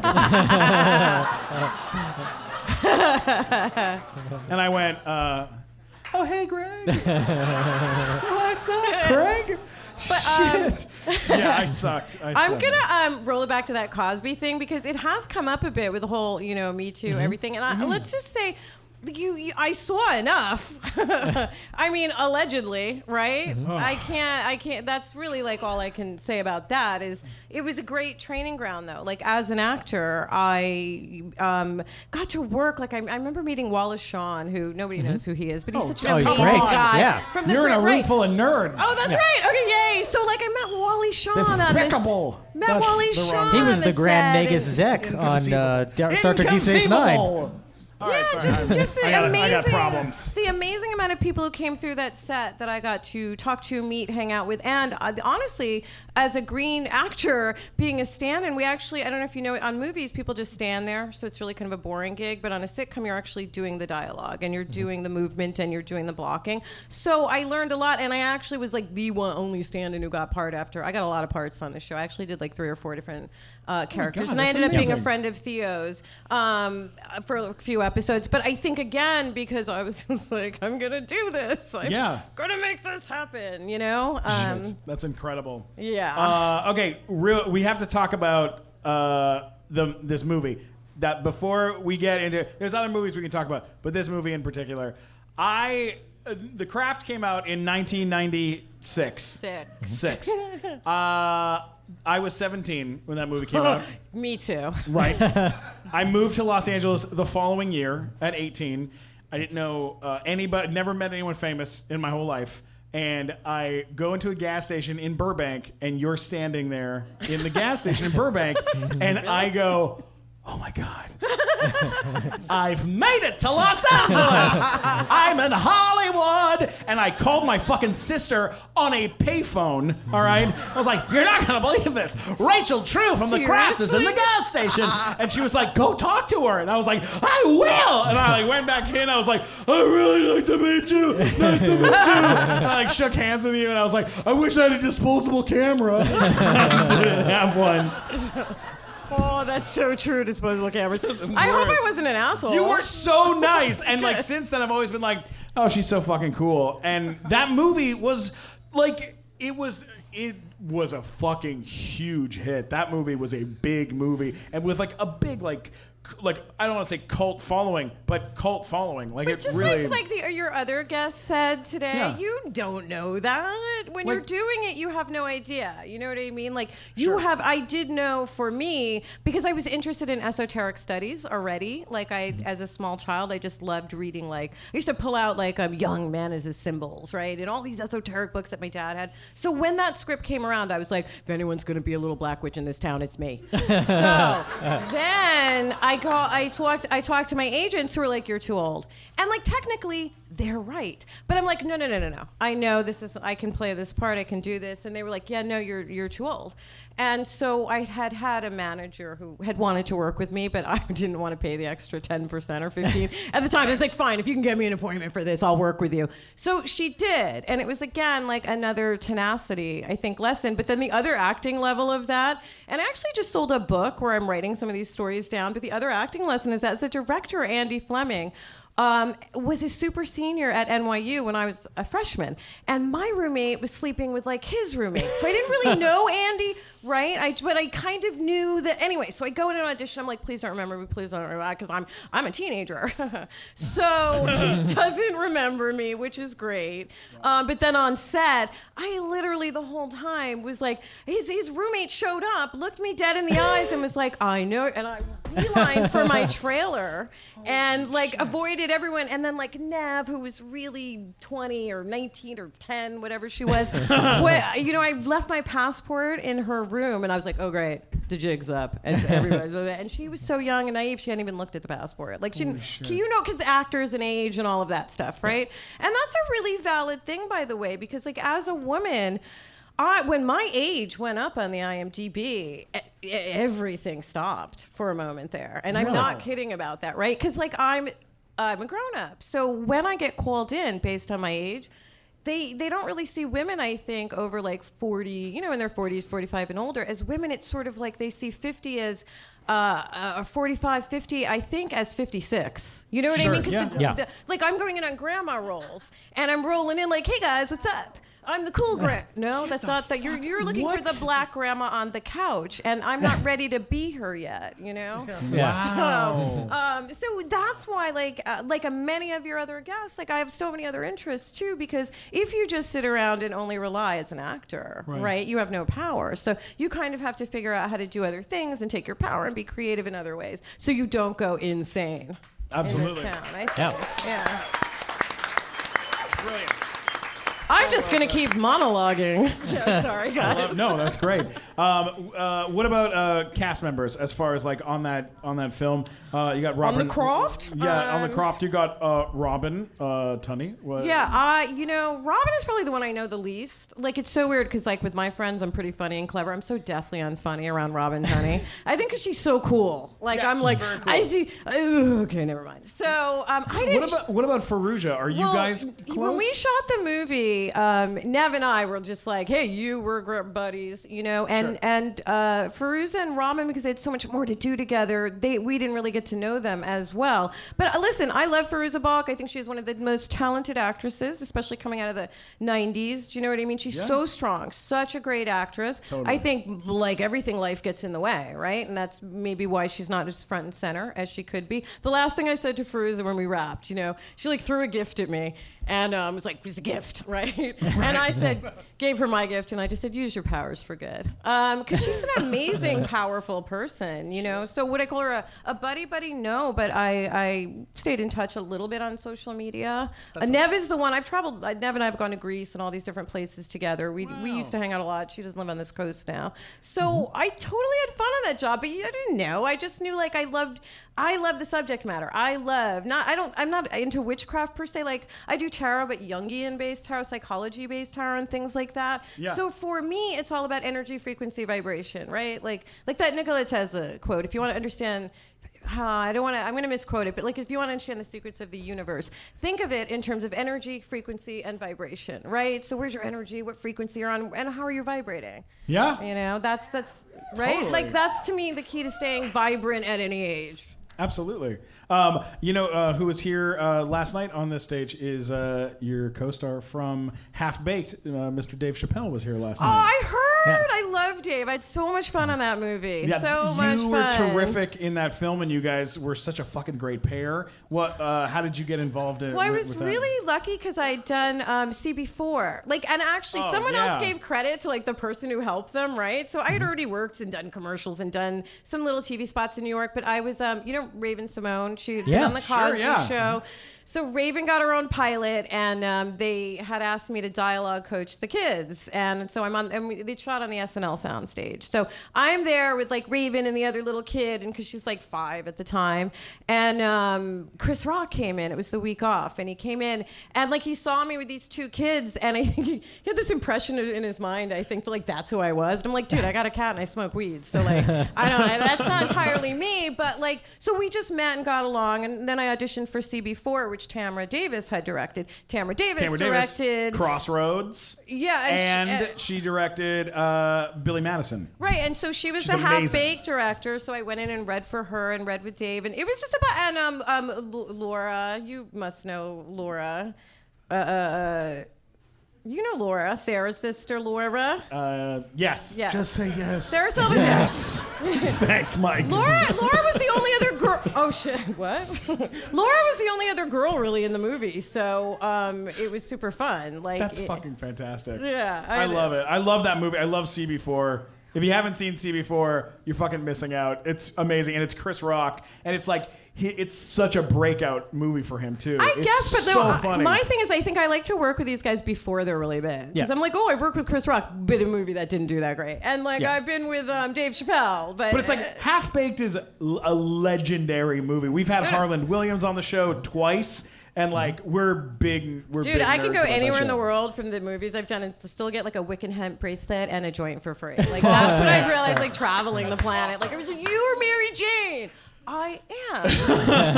I am. Let's get some questions from the audience. Mike Glazer, where's Mike Glazer? Mike Glazer, by the way, who sometimes writes for High Times magazine, and his show Glazed was just written up in the Rolling Stone magazine. How about that? Thanks, thank what you, a Stephen. Fucking amazing thing to have happen. Yeah, and they wrote up the nicest review about it. When is it happening next, Mike? It's sold out. It doesn't matter. Fuck you bastard. That's the best. All right, let's get some questions from the audience for Rachel True. Okay. Right there. Here we go. Yes, I was wondering, was there a place on set where maybe you could hang out and have a snack, maybe like a table with snacks and fruit on it or something like that? What would that table be called? What would you call that table? Rachel, what would you call a table like that? The craft service There table. we go. Is that Nailed where we're it. going with this? Nailed it. Get somebody else. Get someone else. By the way, Get someone else, for God's sakes, Glazer. Anyone else? Anyone else? Question. Come on. I'll ask one. All right. How do you like to get high? Well, listen, here's the thing, kids. I think, like, I'm glad it's legal, right? But again, I'm not like saying everybody smoke weed. I just know for me, like, you know Alec Mapa, the comedian? Yeah. He's one of my great friends. And so Alec said, we did podcasts together and we decided to get super baked before the podcast. And he's like, wow, there's totally no difference except you're not super uptight. And I was like, yeah, that's why I like weed, because like it doesn't make me, ooh, I can't do anything, or I can't think, or I'm so giggly. Like, it just kind of alleviates a little bit of my anxiety. And honestly, I prefer to do it with that than Xanax or any pills or any things like that. Like, I'm totally granola. Like, my whole thing is I just want to see where this all goes on its own. I'm not going to do any plastic surgery. I gave up dairy. I'm trying to do it all naturally. Yes. And so weed is a plant. I'm cool with that. I agree with you 1,000%. Applause. Let's get another question. Yeah, you can ask him again. It's fine. Yeah, all right. Yes, one more question, please. Do you have any hobbies where you do like arts and something else? Like, do you have to go to like Michael's or like Hobby Lobby, and what would you call that? Well, I wouldn't hobby? go to like Hobby Lobby, but if I'm gonna do some craft, there we go. Nice. All right, what else? You got another one? He's got one more. Okay. All right. Wait, how about like there's two girls back there who are like, oh my god, we love you so much. You have no questions for me. This now is that you a really actually have me, important it's like, question. oh, though, sorry. Rich. Okay, this is a very important question. Sorry, dude. Yeah. Have you ever been like in a garage with a guy who makes like beers and stuff, and he makes like small numbers of beers, Like but small batches? small batches Yeah. of Of beers and artisanal. stuff? Oh, what would you call beers I don't like know. that? Like, I'd call it like maybe like artisanal craft beer. There we go. Nice. All right, I'm gonna let him have one more. One more. Make it good, motherfucker. Mike's super simple. Glazer. Yes. Go back to him. One more. Are you? One more. Okay. That's it. One more. Just one more. Sorry, big fan. We met in a Burbank gas station. I know. Do you know who the #1 manufacturer of macaroni and cheese is? Listen, I'm not a big fan of corporate death food, right? But like, if I was trapped and there was like it was like if I was in an alive plane crash style thing, I would have some Kraft macaroni and cheese. There we go. That's 4 in a row. I'm so sorry. Rachel, I'm so sorry that bit was a little half-baked. But you know what's not half-baked? Krispy Kreme donuts, and we have them for the entire fucking audience. Let's bring them in. What? That's 100% true. That is? Yeah, that's what we did. That is so cruel. Well, we did it. Because, like, if you, like, baked goods are literally, like that's I like your love a favorite baked- thing? I mean, I try to stay away from them, but I literally love a baked good. They're going to come around. This is Sarah Salthouse right here. Yeah, let's bring them around. Sarah Salthouse there and Natalie Butts over there. They've got pass them down. Send a box per table. Put a box per table. Somebody eat it and then describe it to me in all the details.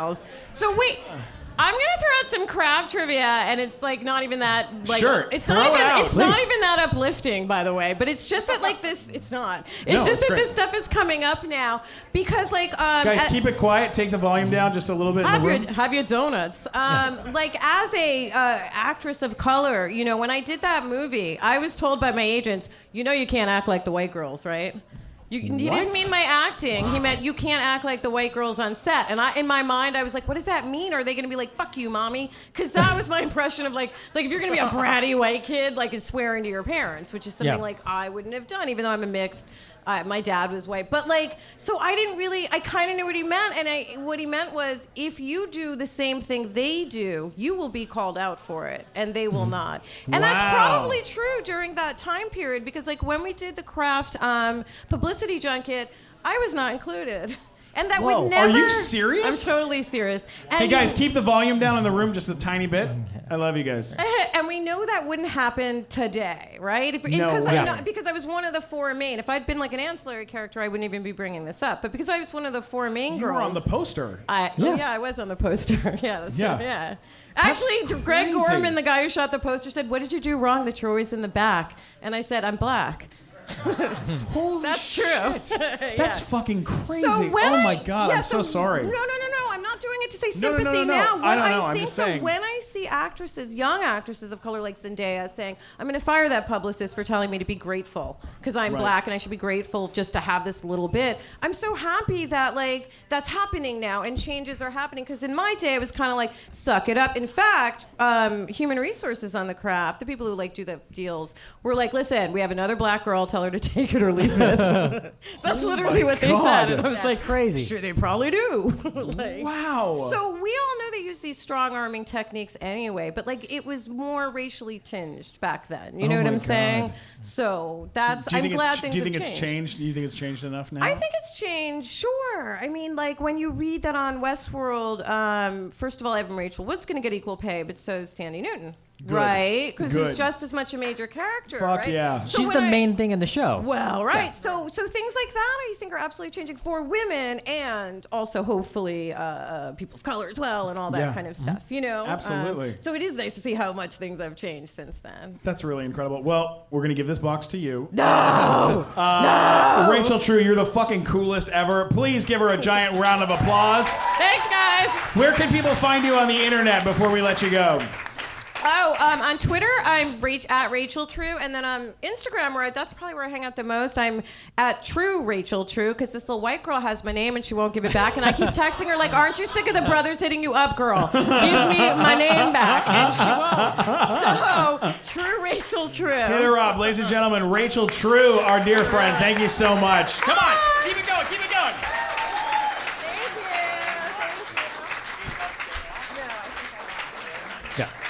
Hey, I know we got a lot of artists and a lot of musicians that listen to the nighttime show and have been on the nighttime show, but I'll tell you what a lot of them are missing. They're missing merch, okay? And it is very easy to have an amazing merch store with Artist Shops by Threadless. Just add your art to hundreds of clothing, accessories, and home decor items in just minutes. Plus, it's fully customizable so you can make your shop totally unique to your style. But the best part is, here's the best part, it's 100% free to sign up. Zero minimums, zero monthly fees. You even set your own prices so you can control how much money goes into your pocket. And with millions of dollars paid to artists to date, there is a lot of moolah to be made, okay? Artists, designers, podcasters, free up all the time that you'd be spending at the post office, shipping, dealing with customer service, and put it towards what you love, being creative, okay? Threadless takes care of the rest of it. And with 100,000 shop owners and 4 million users, just join the party. Head to artistshops.com/SKG to sign up right now. That's artistshops.com/SKG to sign up right now. Also, the Nighttime Show partnered with Threadless, so we have something amazing. You need to go check it out. We got mugs, shower curtains, T-shirts, sweaters, anything you can imagine. We have it for sale, Nighttime Show style. Go check it out. It's thenighttimeshow.threadless.com. That's thenighttimeshow.threadless.com, and check out our store with all of our cool stuff. It's so awesome. Let's get back to the show. All right, let's. I'm gonna throw out a shirt. I'm gonna throw a shirt out, and then we're gonna bring up the our last guest of the night. Are you guys having fun?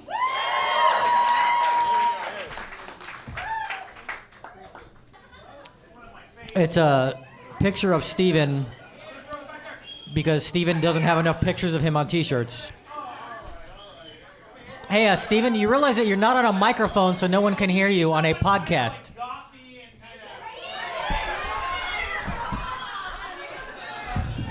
Ha! Oh, we need someone kind of gothy and fun for this. Who's going to do it? All right, I'm going to send it over there. I'm going to send it to Sparkles. Sparkles is going to get it. Is that good? What do you think? Sparkles! All right, I got you. I got a couple more. Hang on. Oh, back here, back there. All right, we got a Star Wars one. The Star Wars. We got a fan back there. All right. Ha! There you go. That's one for you. This is like a head exploding one. But here's the deal with these shirts. I'm gonna give you guys these shirts, but you gotta tweet or post and use hashtag The Nighttime Show. Is that a good deal? All right. Back there, we got that. That's interception. And then Rick and Morty. Rick and Morty, There you go. That's for her. All right, and I got bags too. I'll give you a bag too. Who wants this one? Okay, here we go. Here we go. All right, There we go. Sorry, I'm full of donut. Now joining us, as per usual. Yes. All right. Now joining us is Stephen's former co-star from the Nickelodeon series Big Time Rush, a show that reinvented boy bands and currently plays in 110 countries around the world. The winner of more Kids' Choice Awards than anyone else in this room, the only person on our show to have performed at the White House for Obama, not Trump.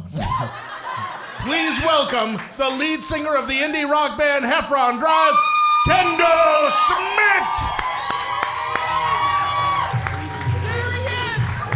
Oh yeah, boy!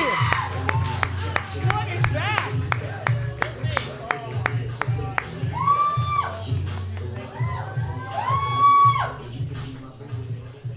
Kendall! What is going on, buddy? Well, I brought a gift because you're throwing out a bunch of stuff. Yeah, sure, of course. And I'm doing some spring cleaning, and I'm throwing out a bunch of stuff. Okay. At my house. Sure. So I had this, and I figured maybe someone here might want it, or you might want to take it back. Yeah, okay. So I'll just show you guys what it is. Yeah. You can have the bag, Bianca. That's what you can have. Oh, yeah. Jesus Christ. It's your painting. Hey, I did that painting for you. It's got a lot of cobwebs on it. So I don't know if anybody wants this. All right, so you want to know the craziest part about this? Yeah, please. I fucking paid you for this thing. You did pay me for that. Yeah. I paid him $1,000 for this. You had it commissioned, right? Like you told me you wanted Yeah, Spider-Man? no, he painted it and he wanted to know if somebody wanted it. Yeah, I was like, who wants and this? And I said, that's art. That's art. I should pay for art. Uh-huh. Now I realize I paid way too much. Too much. You paid Way way too too much. You paid more than anyone else has ever paid for anything I've made. You know what? I gotta give some love to the back. I was just sitting back there and you wouldn't throw the shirts far enough. So, who in the back wants this? You got some folks back there. My people right there. Those are the people. You decide, Kendall. You decide. Here he comes. Kendall's going into the audience and giving someone a painting I sold to him. Now, Kendall, in Stephen's defense, that's as far as he can throw. The front row. That's what I realized as it was going further. I realized he couldn't get it back there. Yes. I tried. Kendall, yesterday was 420, and I rewatched the boyfriend song that you did with Snoop Dogg, which is fucking crazy because if you look at Nickelodeon right now, like what Nickelodeon right now is doing, there's no fucking way in a It's million not as good years. right now as it used to be, that's for sure. Yeah, but there's no And way I in love a million Nickelodeon. years that Snoop Dogg right now would be like, yo, dog, I want to go sing with those Nickelodeon boys. There's no way in a million years that would happen right now. They all know that we got really high with Snoop Dogg, right? Not everybody. Well, You tell the story. We smoked. Well, he was on the show, and it felt like it was appropriate to ask him. I actually asked him in this way. I said, "Hey, can we have a little business meeting later?" And we waited around. It was a little weird. Yeah, we sat around because it kind of felt like we were like fanboys waiting around. Yeah, like for quite a few hours. We like sat for a few hours in a dressing room This waiting is like for at him. 1:00 in the morning at Paramount, right? Yeah. And we had to have one crew person stay with us because obviously they had to close the doors and lock everything up. Susie Balaban. Yep, Susie Great was lady. there. She was waiting, and I felt really really bad for her. Yeah, She had to, because she sit didn't and get wait for high, us. so that's no, the main reason. she just had to sit and watch us get high, Yeah, which so sucks. So we all on a Nickelodeon kids television show, late at night. Late got night. really, Snoop Dogg- really stoned with Snoop Dogg. I'll tell you the story. So Snoop Dogg walks into the room and he has an iPad in his hand, and he goes and he's playing Enya on the iPad. And he's like, it's like that. Who can say where the road goes? and we're like, what the fuck are you playing? He's like, I always get fucked up to Enya. We're like, what?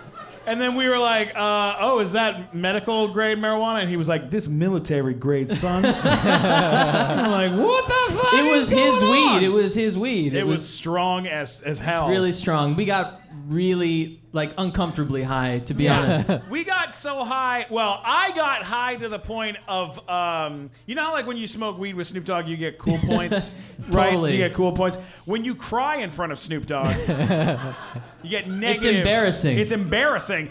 And then I was hyperventilating into a bag, and you had to drive me This home. might sound like a comedy bit, but he was truly hyperventilating like, into a paper I'm bag. gonna die. And I'm gonna die. He left the room, and we finished up, of course. And we walked out, and Glickman was on a staircase outside hyperventilating, and Snoop walked by. Dripping sweat. And he just walked by and was like, you're gonna die tonight, motherfucker. Peace, bitch. And then he like vanished into a cloud of smoke and rode a fucking And dragon off. He truly he drove his Snoop DeVille home. He did. Like the big fucking, A custom Coupe DeVille, yeah. Yeah, and then you took me home, and I was freaking the fuck out the whole time. I totally did not drive stoned. No. No. You were fine. I was fine. But you drive me home, and you drop me off, and you're like, just enjoy the night, you know, make some food for He yourself. thought he was gonna die. I kept thinking I was gonna die. And I had to tell him that we just had like the arguably greatest- one of the coolest experiences that you could ever have. Right. So I took your advice. And I went inside, and I baked chocolate chip cookies. I got what's it called? One of those, tubes of chocolate chip cookies. Chopped that shit up and put it in the, started rolling it around. And then I was like, you know what? I'm gonna add pistachio nuts to this shit. And I started adding pistachio nuts, crunching them wouldn't up, have done that. I crunching wouldn't have them done up. Put them on the plate, fucking bake that shit, take it out. I got 12 cookies. I ate like 6 fucking cookies. I was like, these are the best cookies of my life. My roommate at the time walks in and he was like, what's up, man? I was like, Kevin. You want it? Yeah, Kevin. And he was like, what are you doing? And I was like, why don't you have one of these cookies? They're fucking amazing. And he was like, no, pass. And like goes to bed. I wake up the next morning. I see the cookies. They have shells in them. They have plastic. Weren't they pre-made? They were, yeah, but I had pistachio crushed shells. the pistachio nuts and the shells and the bag. So there was burnt plastic. And I was like, what the fuck? It happens. Just thinking about... And I smoked just weed thinking with... about I shitting smoked out weed. pistachio nut shells. It hurts. Dude, that was an unbelievable night. It was an unbelievable night. That was really cool. We've had a lot of fun together. Now Matt Walker was doing some research on you, and what movie did you find out? I don't want to know what research Matt Walker did. Can I pass? Thank you very much. Have a good night, everybody. Now, you were in a film called AI. I was. Well... You were in the movie AI with Haley Joel Kind Osment. of. Kind of. You were kind of in the movie. But it was a really cool experience, yeah. Okay, what happened? What so were you I was, doing? you guys know what a stand-in is? No. I was Haley Joel Osment's stand-in when I was 10. That's and I normally, because I was out here in LA trying to book something like awesome. Yeah. And I wasn't like going out for stand-in stuff at all, and that wasn't a typical audition process. And my agents at the time said, look, it's like, you're not like gonna be in the movie, but you're gonna get to work with Steven Spielberg every day. Yeah. Amazing. And so, yeah, it was great. In fact, I just found my ID badge yesterday. Holy shit. From being at Warner Brothers, yeah. That's amazing. It was really cool. Giving you that sense early of like, this is what it's like to be Well, on a professional set and what's, work. you know what Steven Spielberg told me? He said, stop acting. Jesus Christ. No, actually, I should I should preface that Shane, story by preface saying that. So I was just supposed to stand there, and I would end up doing the scene for fun. Yeah. And he'd be like, "Hey, stop acting." Right. Yeah. Just stand there. And I was like, We're just testing the lighting. Okay. By the way, really nice guy. I'm sure. You know, That's he was. Yeah, he no, was, he I'm was. sure. Yeah. Now, you are the only person that was on the show tonight that performed multiple times at the White House for President Obama. That's true. And not only that, but you also performed in their fucking living room for the kids as like kind of a. I also played like ping as a pong. present? I played ping pong with Michelle Obama, which was pretty cool. Did she win? She won. Yeah. Was it very talented at ping pong? Yeah. Why did that happen? How did that happen? Well, we were doing the Worldwide Day of Play. It was the thing that Nickelodeon was doing at the time, and she had her initiative. What was it called? Don't grow up looking like Steven? Is that what it You is? son of a So it's called? bitch! How dare you! It was called Bastard. It was her initiative to get kids out exercise. Yeah. Let's move. Let's move. There campaign. we go. And No fatty. Nickelodeon thought, let's move. Worldwide Day of Play. There you go. Synergy. And because the show was super popular at the time, and the girls really liked it, so we ended up playing ping pong with the first lady. That's fucking amazing. Typical kind of thing. Yeah, right? Yeah. It's ridiculous. Typical kind of thing. It was really cool, though. And I have to say, my favorite thing about him is he had a really strong handshake. Really strong handshake. Really nice guy, I can report back. I don't know if you guys were wondering, but super cool guy. That's so great. All right, a couple more quick questions before we close out this amazing. Yeah, I know it's really late, bro. I was trying to stay late. up. It's late. No, we're doing good. Thank God for the donuts. Seriously. Yeah. Well, you know how this happened. Do you know how we ended up with Krispy Kreme? I can tell that story on the show. I've never told that before. You bought a bunch of Krispy Kreme donuts? No. What happened was I was at a party and I go. Oh, the party was sponsored by Krispy Kreme. And I was like, fuck yeah, party sponsored by Krispy Kreme. This is awesome. And I'm like eating the donuts. And I go, I wonder if anyone that works for Krispy Kreme is here. And they go, yeah, the president is of Krispy Kreme for all of like California is here at the party. And I go, really, what's his name? President. And his name was Roger Glickman. No. Yeah. And we're not related. But I walked up to him and I was like, hey, I'm Stephen Glickman. I'm a Glickman. You're Roger Glickman. We should know each other. And he was like, all right. And we like stayed in touch. And then when the nighttime show started, I was like, we got to get a hook, like to get people to come out to the show. Because at the beginning. Well, I see the donut in the picture. Yeah, we were like, how the fuck are we supposed to get people to go to like some shitty theater on La Brea to come see our show? And the only thing I on could a think Wednesday of, night at 10 o'clock. Yeah, on a Wednesday night. No one wanted to come to the show. No. So we were like, all right, I'll call Krispy Kreme. And then they started giving us 20 dozen Krispy Kreme donuts every time we do the show. Which I think there's going to be some leftover donuts, I have a feeling. If anybody wants them, you're welcome. I'm taking them. I have a whole box. Now you tour all over the world, but South America, Mexico. What are these places like to go and tour at? Well, the most difficult part of like doing that touring is like trying not to have an extremely good time the night before a show. Yeah. And you get there and you're like, I'm gonna go to bed. And then you end up going to some local bar in like Sao Paulo and there's a band playing and it's really awesome and you stay up Because late. like before you were on this show, That's the hardest part. The rest of it's really fun and awesome, but yeah, because like for our audience who doesn't know, before Kendall got scooped up by the Nickelodeon machine and thrown into a children's TV show, you were already in a band and you already kind of had a deal, right, at the time? Well, we had a deal as in we had songs on MySpace. Right, that's totally. a deal, right? Yeah.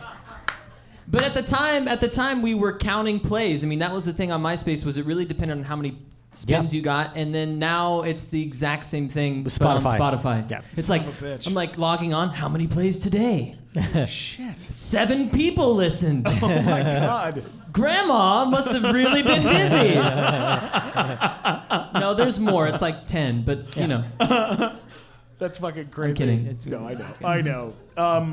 It's a lot of people. It's a lot of people. It's lots of people. Well, I love having you here. And I'm glad you had me, man. I'm really excited about it. And you know, you were on the first. We're wrapping things up, guys. But our first nighttime show, the way this show started, like originally first started, was Tom Green needed someone to replace him. He needed a guest host because he was going to be gone. Yeah. For his Webovision show, which was on YouTube, watched by 6 400 people. Yeah. Well, like they were like, "Hey, Tom."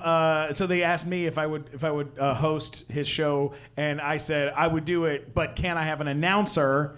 and do a monologue. and can I do a and a monologue? band. Can I have a band? Can I have a fat naked guy kind of wandering around holding up cue cards? Yeah, it was just like we really pushed all the limits of that show. And Kendall and what was they our said first, was, we don't care what you do. yeah, they said, we don't give a shit what you do, just do whatever you want. And Kendall was our first guest on the show, which was fucking awesome. Of all people. So 1 and 100. Yeah, 1 and 100. Come the fuck on. Yeah. Come on. And with that, we're going to end this show by doing a little song. We have Wait, lyrics you on... didn't tell me about lyrics them. on the screen. Here, I'm going to... I'll get... Here you go. There you go, pal. Oh, we do need to ask questions. Oh, shit. Yes, Bianca. Hold on, wait for her. Hang on, Mike Glazer, get her come the on over microphone. and just hold the mic. Let her ask a question. She's also known as Beyonce. Beyonce. There she is in the front. Question, my dear. Oh, Jesus Christ! You said you had a question. You blew it, Bianca. You blew Use your it. chance. You blew You it. had your chance and you blew Yes. it. You blew it, Bianca. Whatever. I love avocados. That's great. Okay, here it goes. Okay, can you please? Oh, I remember. Okay. Here it is. What other? What's that thing called? Yeah, Bianca. You got this, Bianca. I believe in you. She's What very other excited. impersonations can you do besides Christopher Walken? Look. I don't do it. I'm not gonna do it right now because it's not a good one.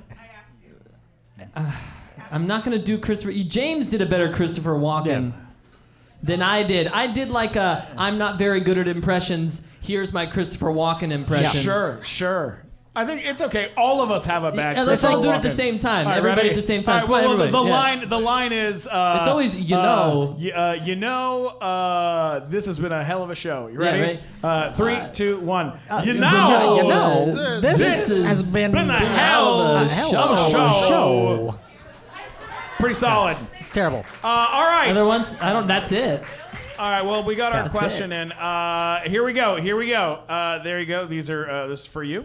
And these are for you. What year did this song come out? This song came out in the 1980s. Anybody? I wasn't anyone born. Who has been on stage tonight? Glazer, please come on up stage on stage with your microphone as well. Anyone else that's been a guest tonight? If you want to come on up, I would love to have you. They all went home, Glickman. I think they're all gone. Pretty sure they're all gone. There we are. Oh, and, the goth. Can the goth come up, please? Yes. Andrew DeWitt, everyone. Comedian Andrew DeWitt. That was great. I was Andrew wondering DeWitt. who that was. Very funny. Very funny. Great bit. Here you go. Pass this down to him. Here we go. There's a microphone up here. All right. Here we go. Should we hold hands Everyone, for this? please sing along for this. Please turn the lights. Please turn the lights down. Thank you. There we go. This is for Africa. I'm just kidding. I don't want to hold hands with you guys. Good. Wow. Guys, this has been a hell of a night. Oh, E.G. Daly, please come back up on stage. Yes. Rachel True, come back up. There we go. Here we go. Someone start it. Oh, restart it. We